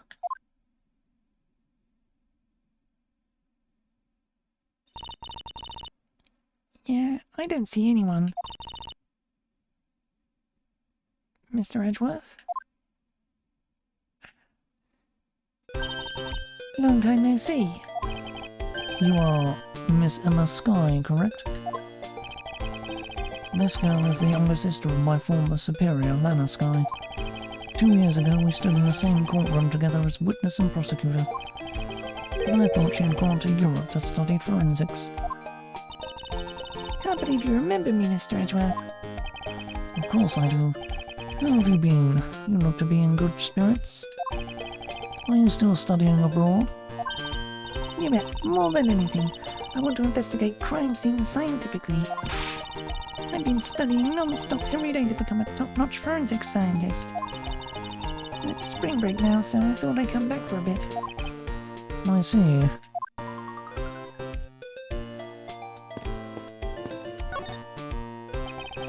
I almost didn't recognize you.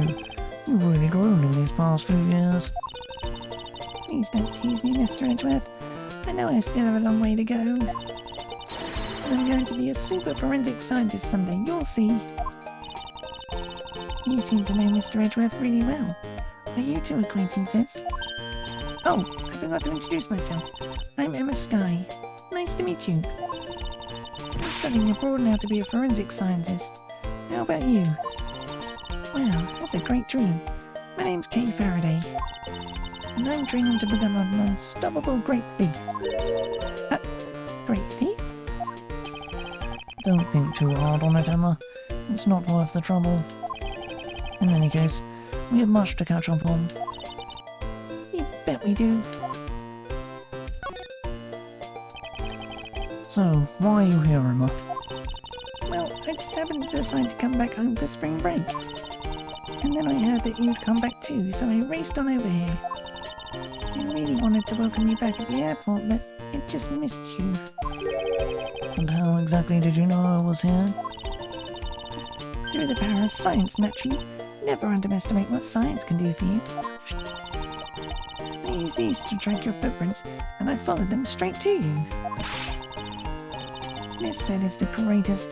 It's so wonderfully scientific.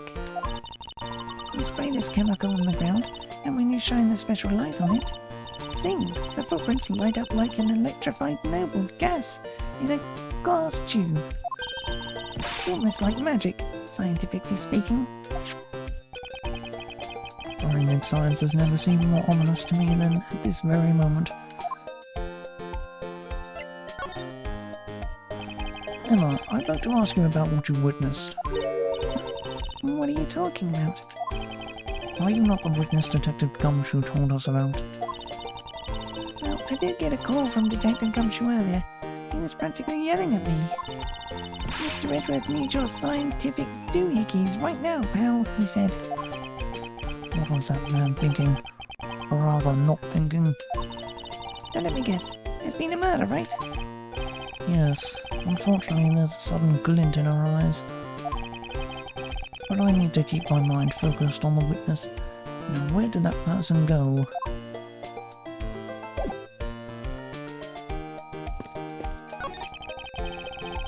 I assume this is another Badger mobile. Yeah, but it's a different colour than the Blue Badger's car. Yes, this is the retina searing pink model.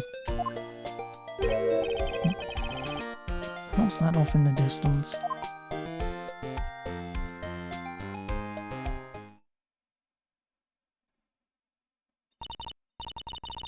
Oh, hey, it's the Pink Badger. Badger, get.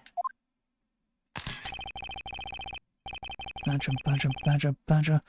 Just what does she see in these silly things? I remember this. I think this Badger has something to say to you, Mr. Edgeworth. Are you by chance the witness I've been searching for? Sorry, but I don't speak Badger dance.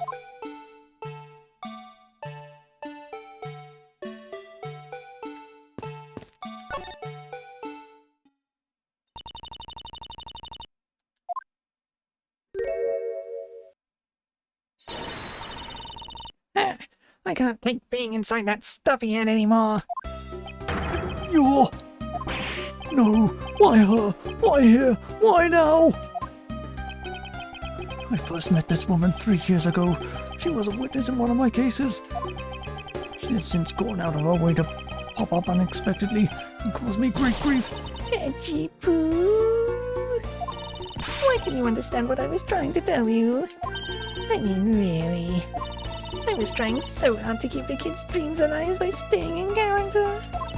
But you couldn't pick up on what I was trying to convey to you. I'm sick and tired of that roundabout way of talking, so I'm going to just be direct. I had a bad feeling before, but they just made it official. Today has gone beyond the typical not my day into the realm of walking nightmare. Waking nightmare even. So, you're a friend of Mr. Edgeworth too, Miss Pink Badger. You could say that, but right now I'm just the Pink Badger, dearie. She may look the part, but I know better than to trust my eyes around this woman.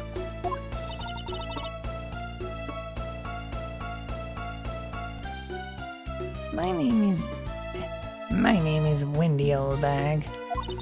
But you can call me Wendy, or Granny, or whatever suits your fancy. Nice to meet you, Miss Oldbag. I'm Kay Faraday. What do I care about a young whippersnapper like you? Yeesh, I was just trying to be polite.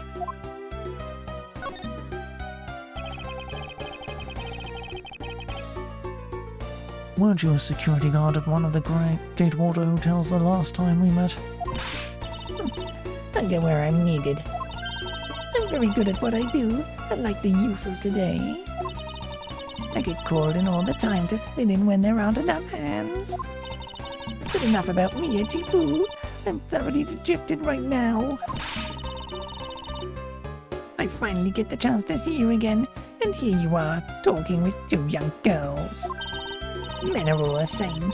It doesn't matter with young girls why they just to notice me. He went and got into a race when he sees me and are all here, as they say. You seem to attract all sorts of interesting people, Mr. Edgeworth. Hey, please, I'm begging you, by all means, do not provoke her any further.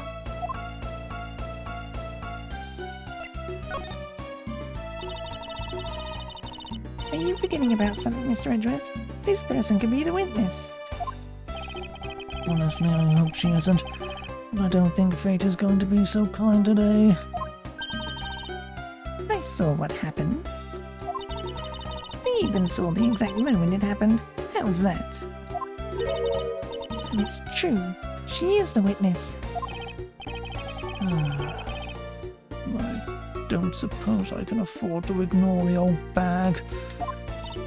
Yes, it was just a little while ago. I saw it happen right in front of me. The moment of the murder. You mean to say that you witnessed someone being killed right before your eyes? Sounds like a pretty important piece of testimony to me.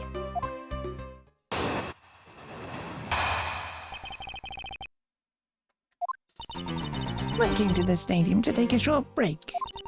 As I was resting, I happened to glance over and I saw two men facing each other in that area. Suddenly there was a loud gunshot, and the person who was shot fell to the ground. It was a very terrifying experience, let me tell you. Looks like we hit the jackpot, huh, Mr. Edgeworth? Yes, I can't afford to ignore what she has to say. Unfortunately. What's that unfortunately you tacked on at the end supposed to mean, Edgy Poo? But anyway, let's see what we can find out from this little old lady.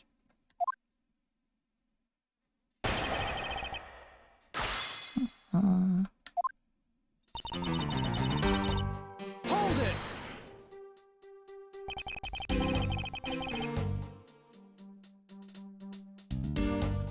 You mean you took a break from being the Pink Badger? You may not think it, but it's hard work keeping kids' dreams alive.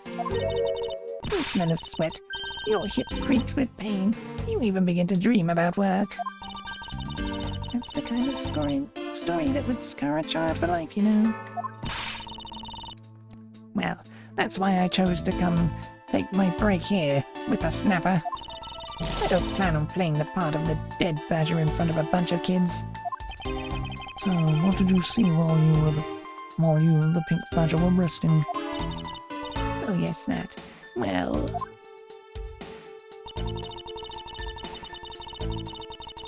Hold it!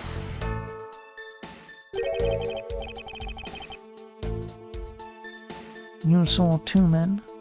Can you describe them for me? They look like your average Joes, completely uninteresting and not worth fawning over. I'm telling you, they were so boring that I don't even remember much beyond that. But did they have any special features? Anything you can recall would be very helpful. Oh my, don't tell me you're jealous of those two men. She's right. You do seem pretty worked up over them, Mr. Edgeworth. I'm not worked up over anyone, and I'm not jealous. It's alright, Edgy Poo. Those two were just foals compared to a stallion like you. I thought so little of them that I lost interest the instant I laid eyes on them.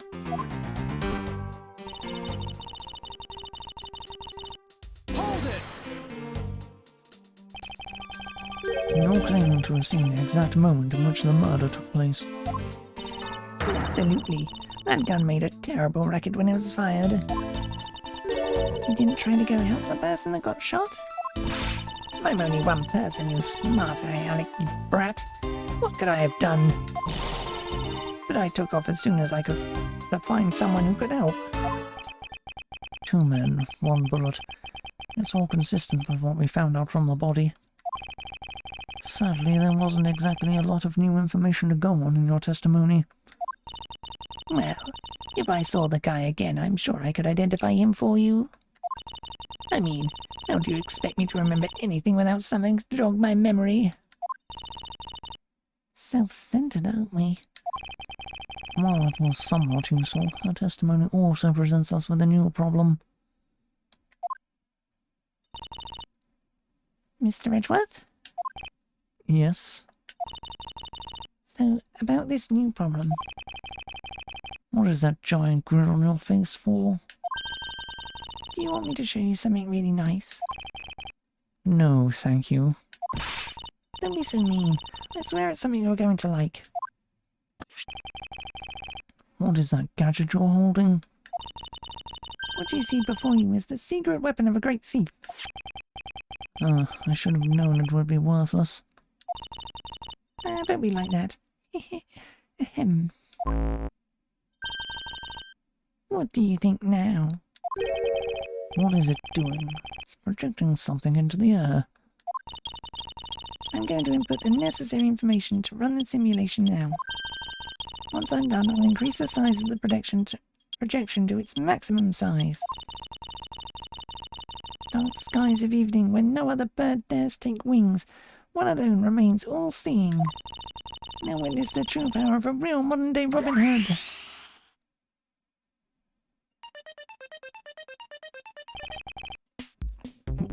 What is this? This is a recreation of the murder based on the info I've inputted into Little Thief. Little Thief? I dare say I think you're taking the Robin Hood thing a bit too far. Little Thief is actually meant to be a simulator for me to plan my thefts. But I suppose if I used it like this... Let's see. This old bag said that the two men were facing each other. And then a gunshot rang out and the victim fell to the ground.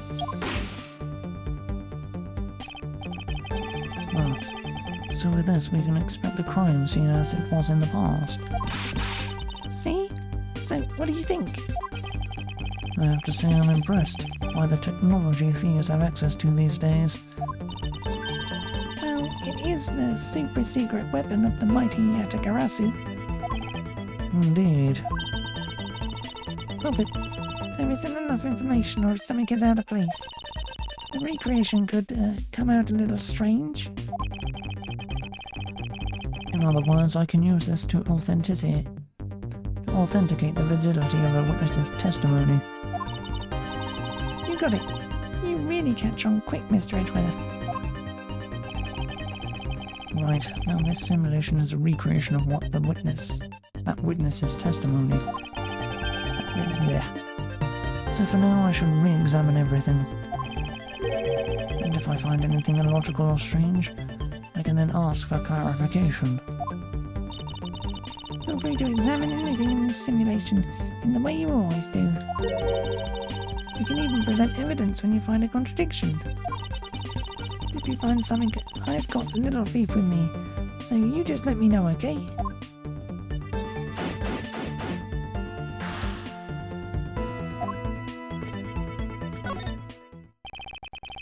According to the testimony, the victim fell to the ground here. That's right, but If that's the case, then we've already found our first contradiction. Huh? What? Where? If this is the real scene of the crime, there's something missing that should be here. What piece of evidence shows the missing item?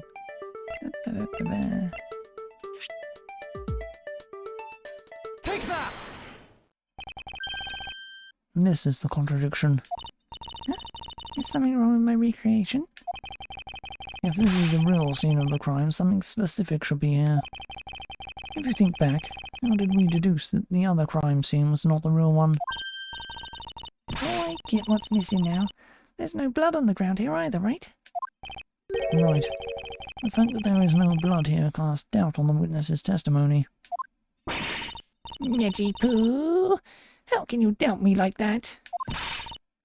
Are you calling me a liar? I know what I saw, and I saw the victim get shot down. You know, I don't think she's lying, Mr. Edgeworth. To be honest, I can't think of a reason why she would lie to me.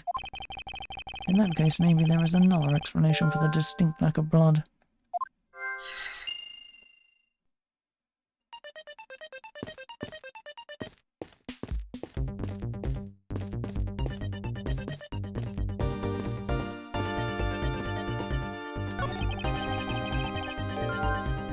Looks like they broke the stage down. Guess this means that they're done for the day. Or maybe it's because a different show is scheduled to start its run tomorrow.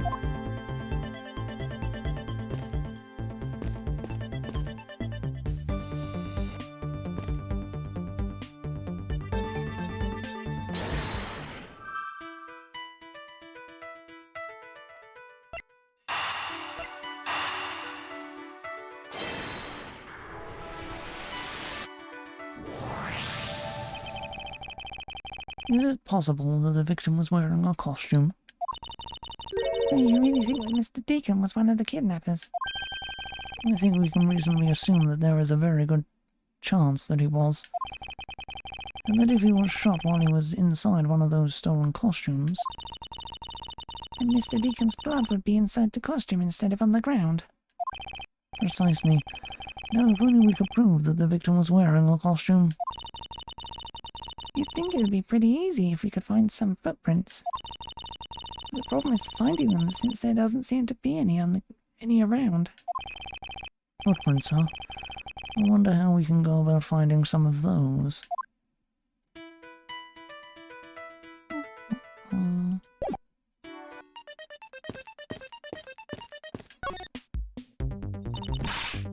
This is amazing. Just feel the power of the science. Science blech. Emma, about that method you were talking about for finding footprints. Finally, my expert knowledge in forensics is needed. Yes, well, can you detect and trace even partial footprints? Leave it to me. My cutting-edge detection kit can find anything. Very well. If you could please analyze the footprints in this area. Okay, stand back now and witness the power of science at work.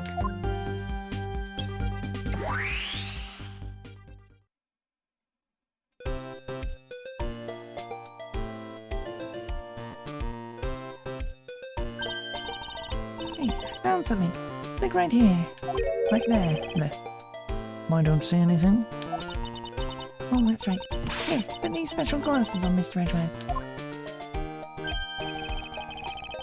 These footprints here were definitely left by a badger costume. Judging by the way the prints are laid, those seem to be the newest. Then we can conclude that the victim was definitely wearing a costume at the time.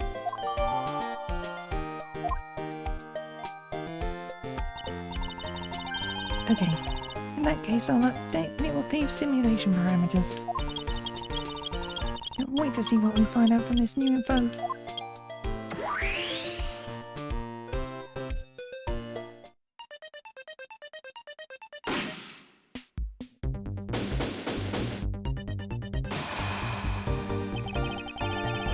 So the victim was wearing a costume when he died. And with that, we should be one step closer to the truth, right? I see the recreation has changed in accordance with the new information.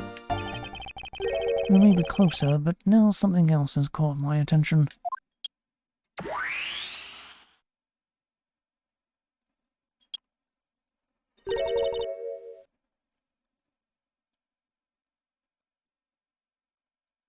What do you want?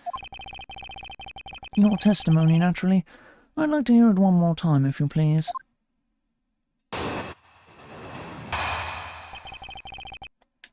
I came to this stadium to take a short break. As I was resting, I happened to glance over and I saw two men facing each other in that area. Suddenly there was a loud gunshot, and the person who was shot fell to the ground. It was a very terrifying experience, let me tell you.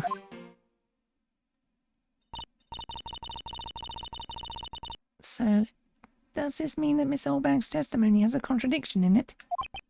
Yes, and I believe our best course of action is to compare it with your recreation. See? I just knew Little Thief would be of help. And let's see if we can pull more info from Miss Oldbank to put in to the recreation. For that, we must first find the contradiction in her testimony. No, I don't need to press everything again, so yay.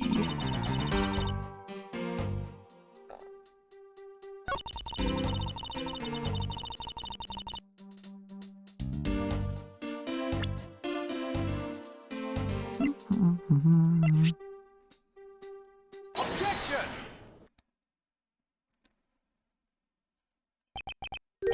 Two men. How did you know the gender of the two people involved? Seeing as how the victim was wearing a costume at the time. Furthermore, I have another matter I'd like to inquire about. I'd very much like to know why you failed to mention the costume in your testimony. I'm beginning to doubt if you really witnessed the murder at all. But I'm telling you, I really did see it. I saw it with my very own eyes. From a seat in the second tier. In the second tier? Hey, didn't you say you saw it right in front of you earlier? That was, you know, I was using the phrase in the metaphorical sense. I see our witness still has a screw loose in the metaphorical sense. Cushy seats in the second tier are reserved for hotshot VIPs, which is exactly why I go there now and again to take a nap. Can't see how you could have gotten a good look from there. It's so high up. Were you able to see even the victim's costume from way up there? Well, I know I saw two people, but I couldn't really see what they looked like because they were in the stage's shadow. My eyesight isn't what it used to be, you know. Not like when I was young. I could spot a good man. Of course, they won't to me in a flash. Let's return to our investigation, shall we, Kay? You got it.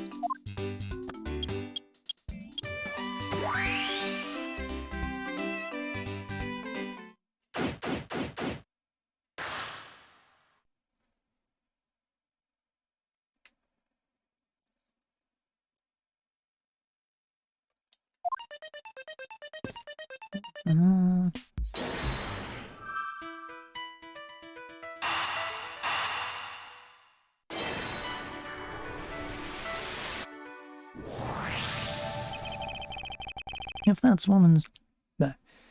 woman's testimony is to be believed, the murder occurred before the stage was broken down. Do you want me to input that bit of info into Little Thief? Yes, if you please. Okay.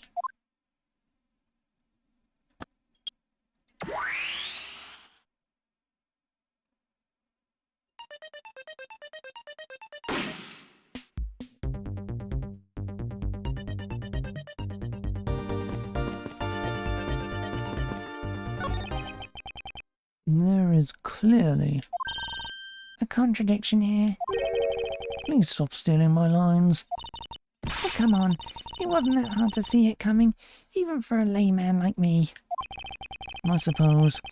In any case, it's not possible for the killer to have stood here in that way, because there was a very real stage set up in this spot at that time. Yeesh. I told you I got it. Do you feel the need to explain everything? Yes, well, in any case, we still need to resolve this unusual situation. Isn't it obvious? The killer was on top of the stage, naturally. Witness all bag? Yes, I remember now. The killer was standing on top of the stage. See? Now, let me update the info in the simulation.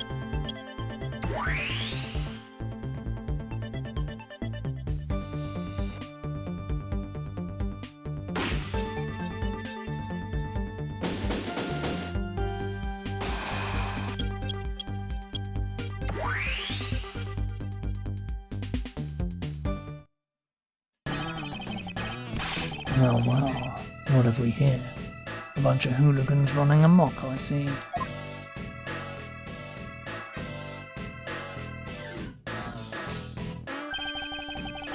Agent Lang, how nice of you to join us. Well, I can't have you going around messing up my crime scenes. Agent Lang, we've discovered that the real scene of the murder is here, the stadium. I see. Thanks. For what? I'm just trying to show you my appreciation for all the time you saved me. Who knew that such a strange little toy could recreate a crime scene like that? Little Thief is not a toy. You two. Sir!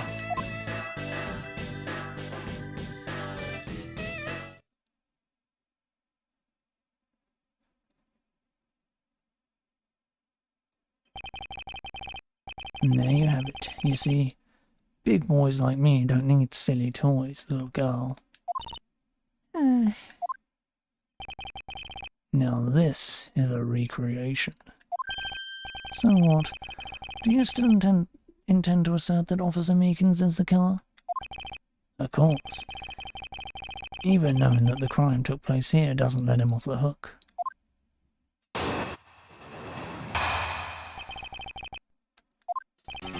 This is the real scene of the crime. Officer Meekins lay in wait for the victim on top of the stage. And when the victim finally showed, he shot him from on high. That's the truth your little recreation showed. How far will you go to accuse Officer Meekins of the crime? He's the most likely suspect we've got, especially given the situation with his gun. Well, even if he is the killer, at least my recreation was on the mark. You see? Thank you for your understanding, my little crow girl. I'm not some common crow. I'm the Yatagarasu, the Raven of Legend. Unfortunately, your conclusion is yet to be tested, so let's see how well it holds up.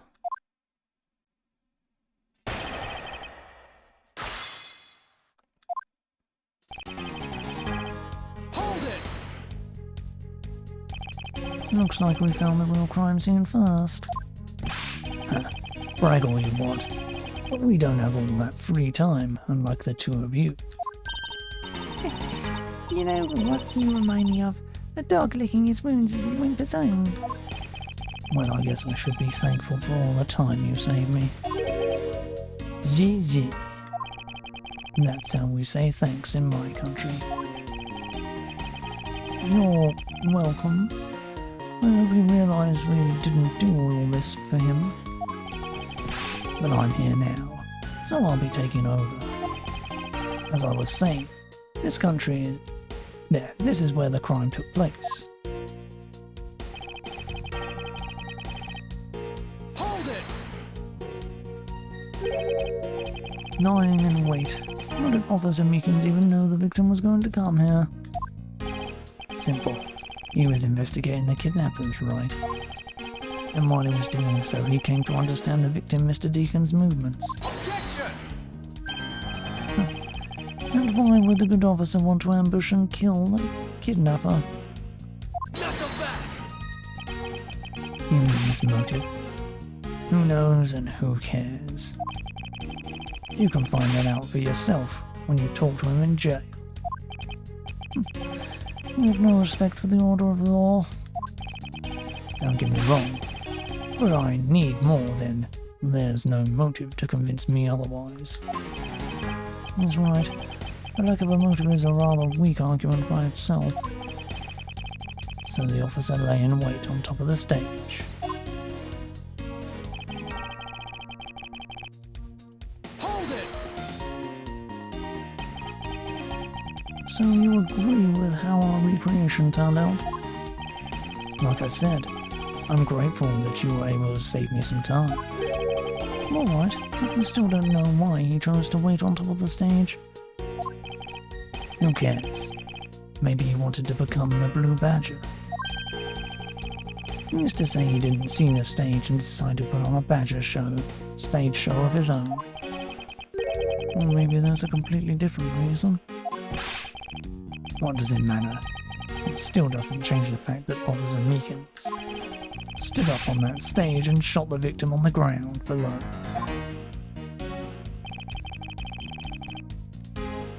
Hold it! So you honestly believe that what you're saying is what really occurred? Hey, you're the ones who came up with this scenario. Are you saying you doubt yourselves? Touché. Unfortunately, Agent Lang's conclusions do not contradict with our recreation. And does that mean it all went down just as he says? No, not quite. I wonder if what we had recreated earlier was the whole truth.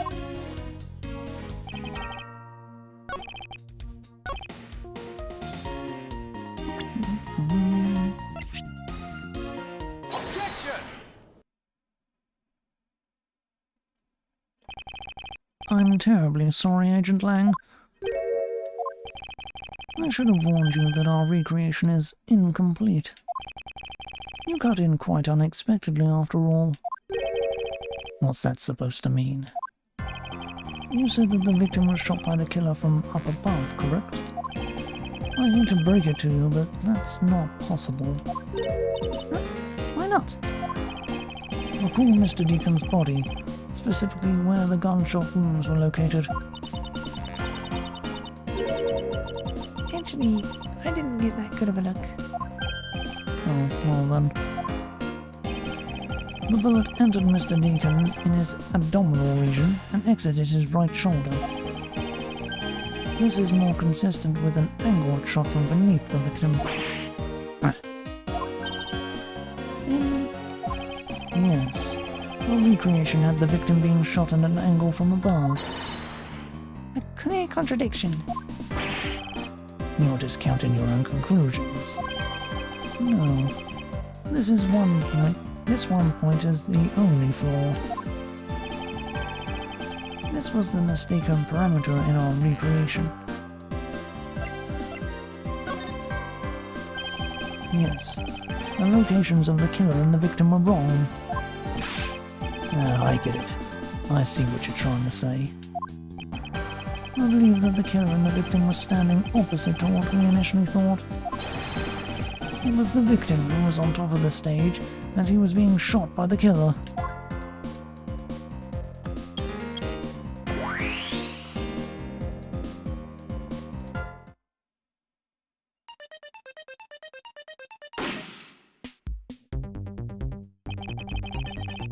If this is what happened, it also explains the positioning of the gunshot wounds. Then, what about the footprints? Since footprints don't lie, we can assume then that the killer also wore a costume. Okay, try using that data instead.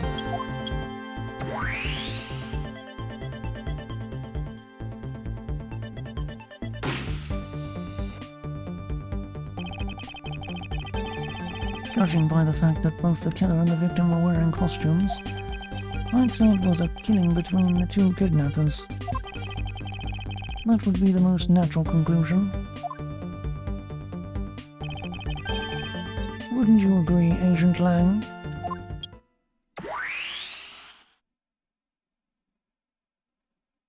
Hello. Well done, Mr. Prosecutor. But that alone doesn't clear Officer Meekins of the crime.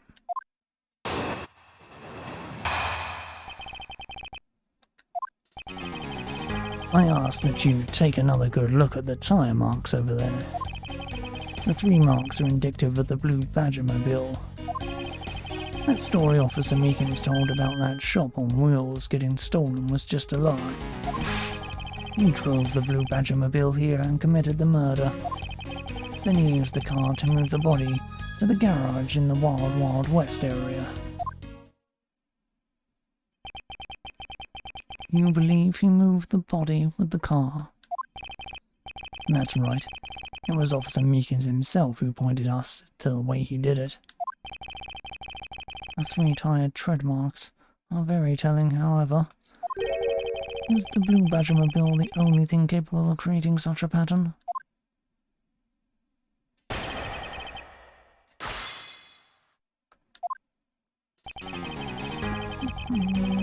Hold it! The tyre marks. Yes, the tyre marks. The ones there behind the stage.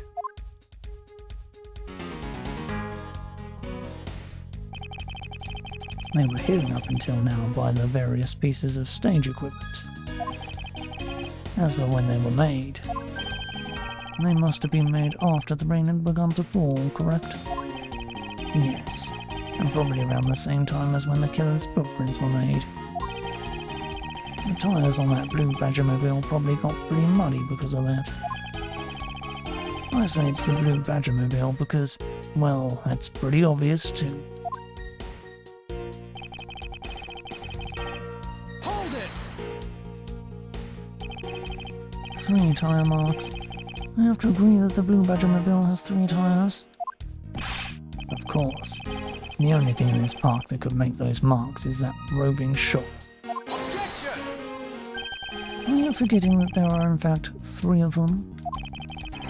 You can't simply ignore the pink and proto Badgermobiles, Agent Lang. Not the back! Of course. I didn't say it could be either of the other 2. but I see no reason to drag them into this just to complicate things.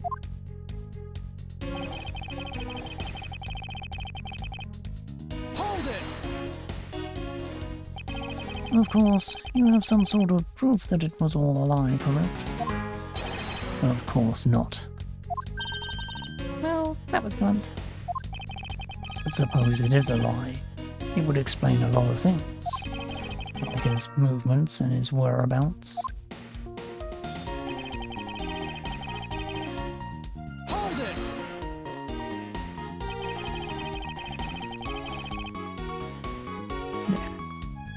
So, you still claim that the tyre marks belong to the Blue Badger-mobile? It must have arrived on the scene after the ground had become wet with rain. Officer Meekins committed the murder.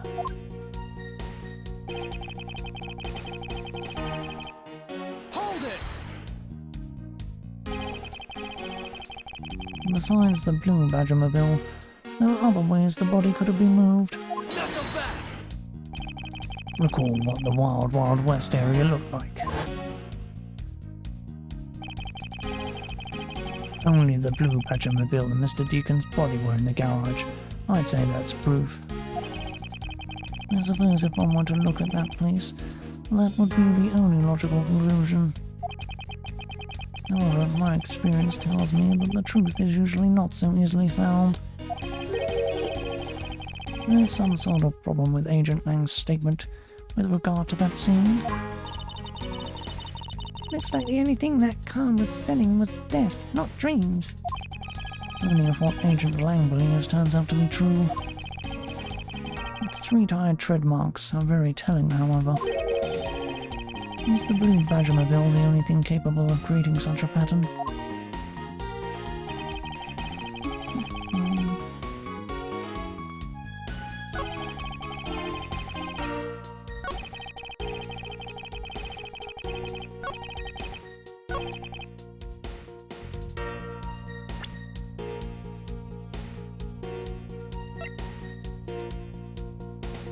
Objection!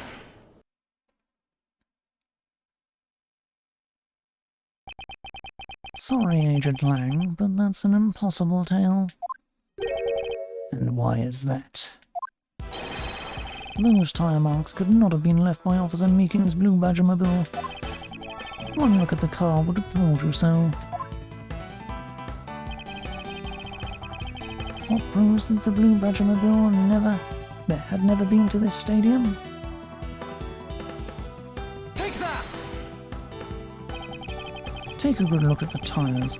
There's not a single dollop of mud to be found on it. No. If this car had come to the backstage area and left those tyre tracks, then the lack of mud on those tyres stands out as very peculiar indeed. Then how do you explain the tyre tracks, genius? Hey, I've got it. What about Miss Oldbag's pink Badger-mobile? Don't be ridiculous. It was sleeping the entire time in the second-tier seats. Indeed. I believe we can rule her out as someone related to the crime. However, there is yet one more roving store, as I recall. Oh, you mean the Proto-Badger? That's right. There was one more parking space inside that garage. And it proves the existence of a Proto-Badger-mobile. Agent Lang, I suggest you find this Proto-Badger-mobile post-haste. There must still be some sort of incriminating evidence in it.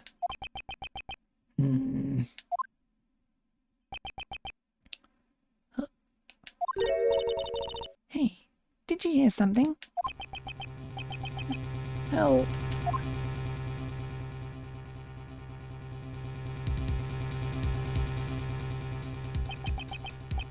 Help me!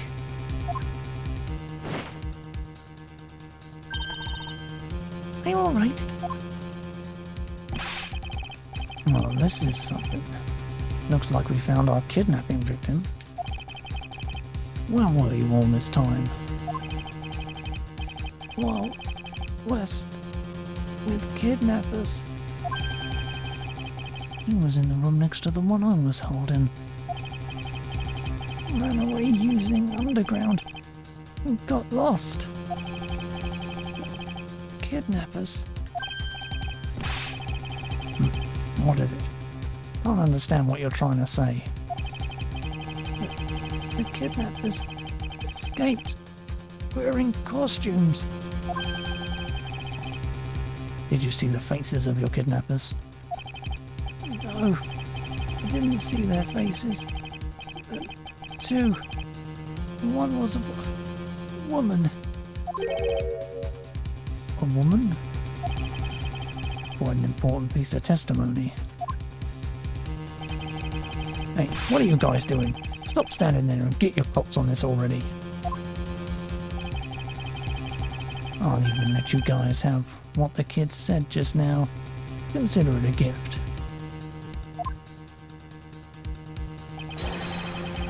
Now, are you going to get out of my crime scene, or am I going to have to get tough, get rough? Blech.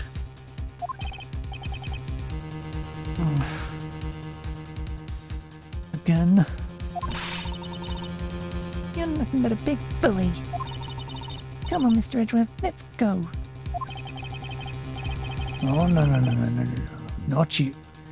You are a very important witness for my case. I'm not about to let you get away that easily. Don't count on me to testify, because I won't. Not for you. That's right. I won't either. You hear me, you young whippersnapper? Hey, calm down. There's no need for all this hostility. I just want to take a statement from each of you.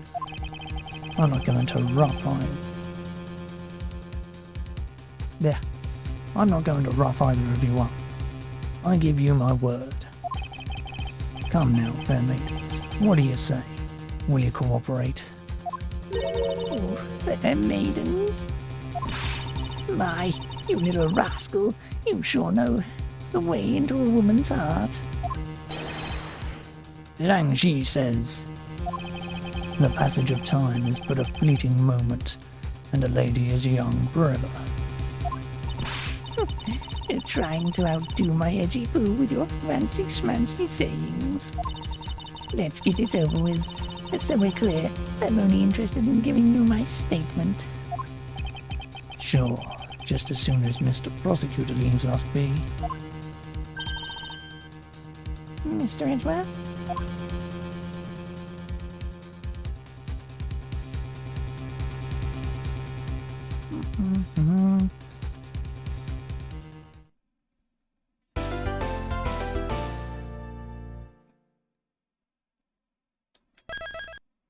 Can I get that now? She goes that way. Ugh.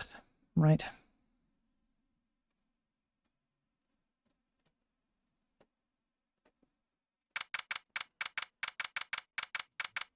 Oh. My blood is killing me. I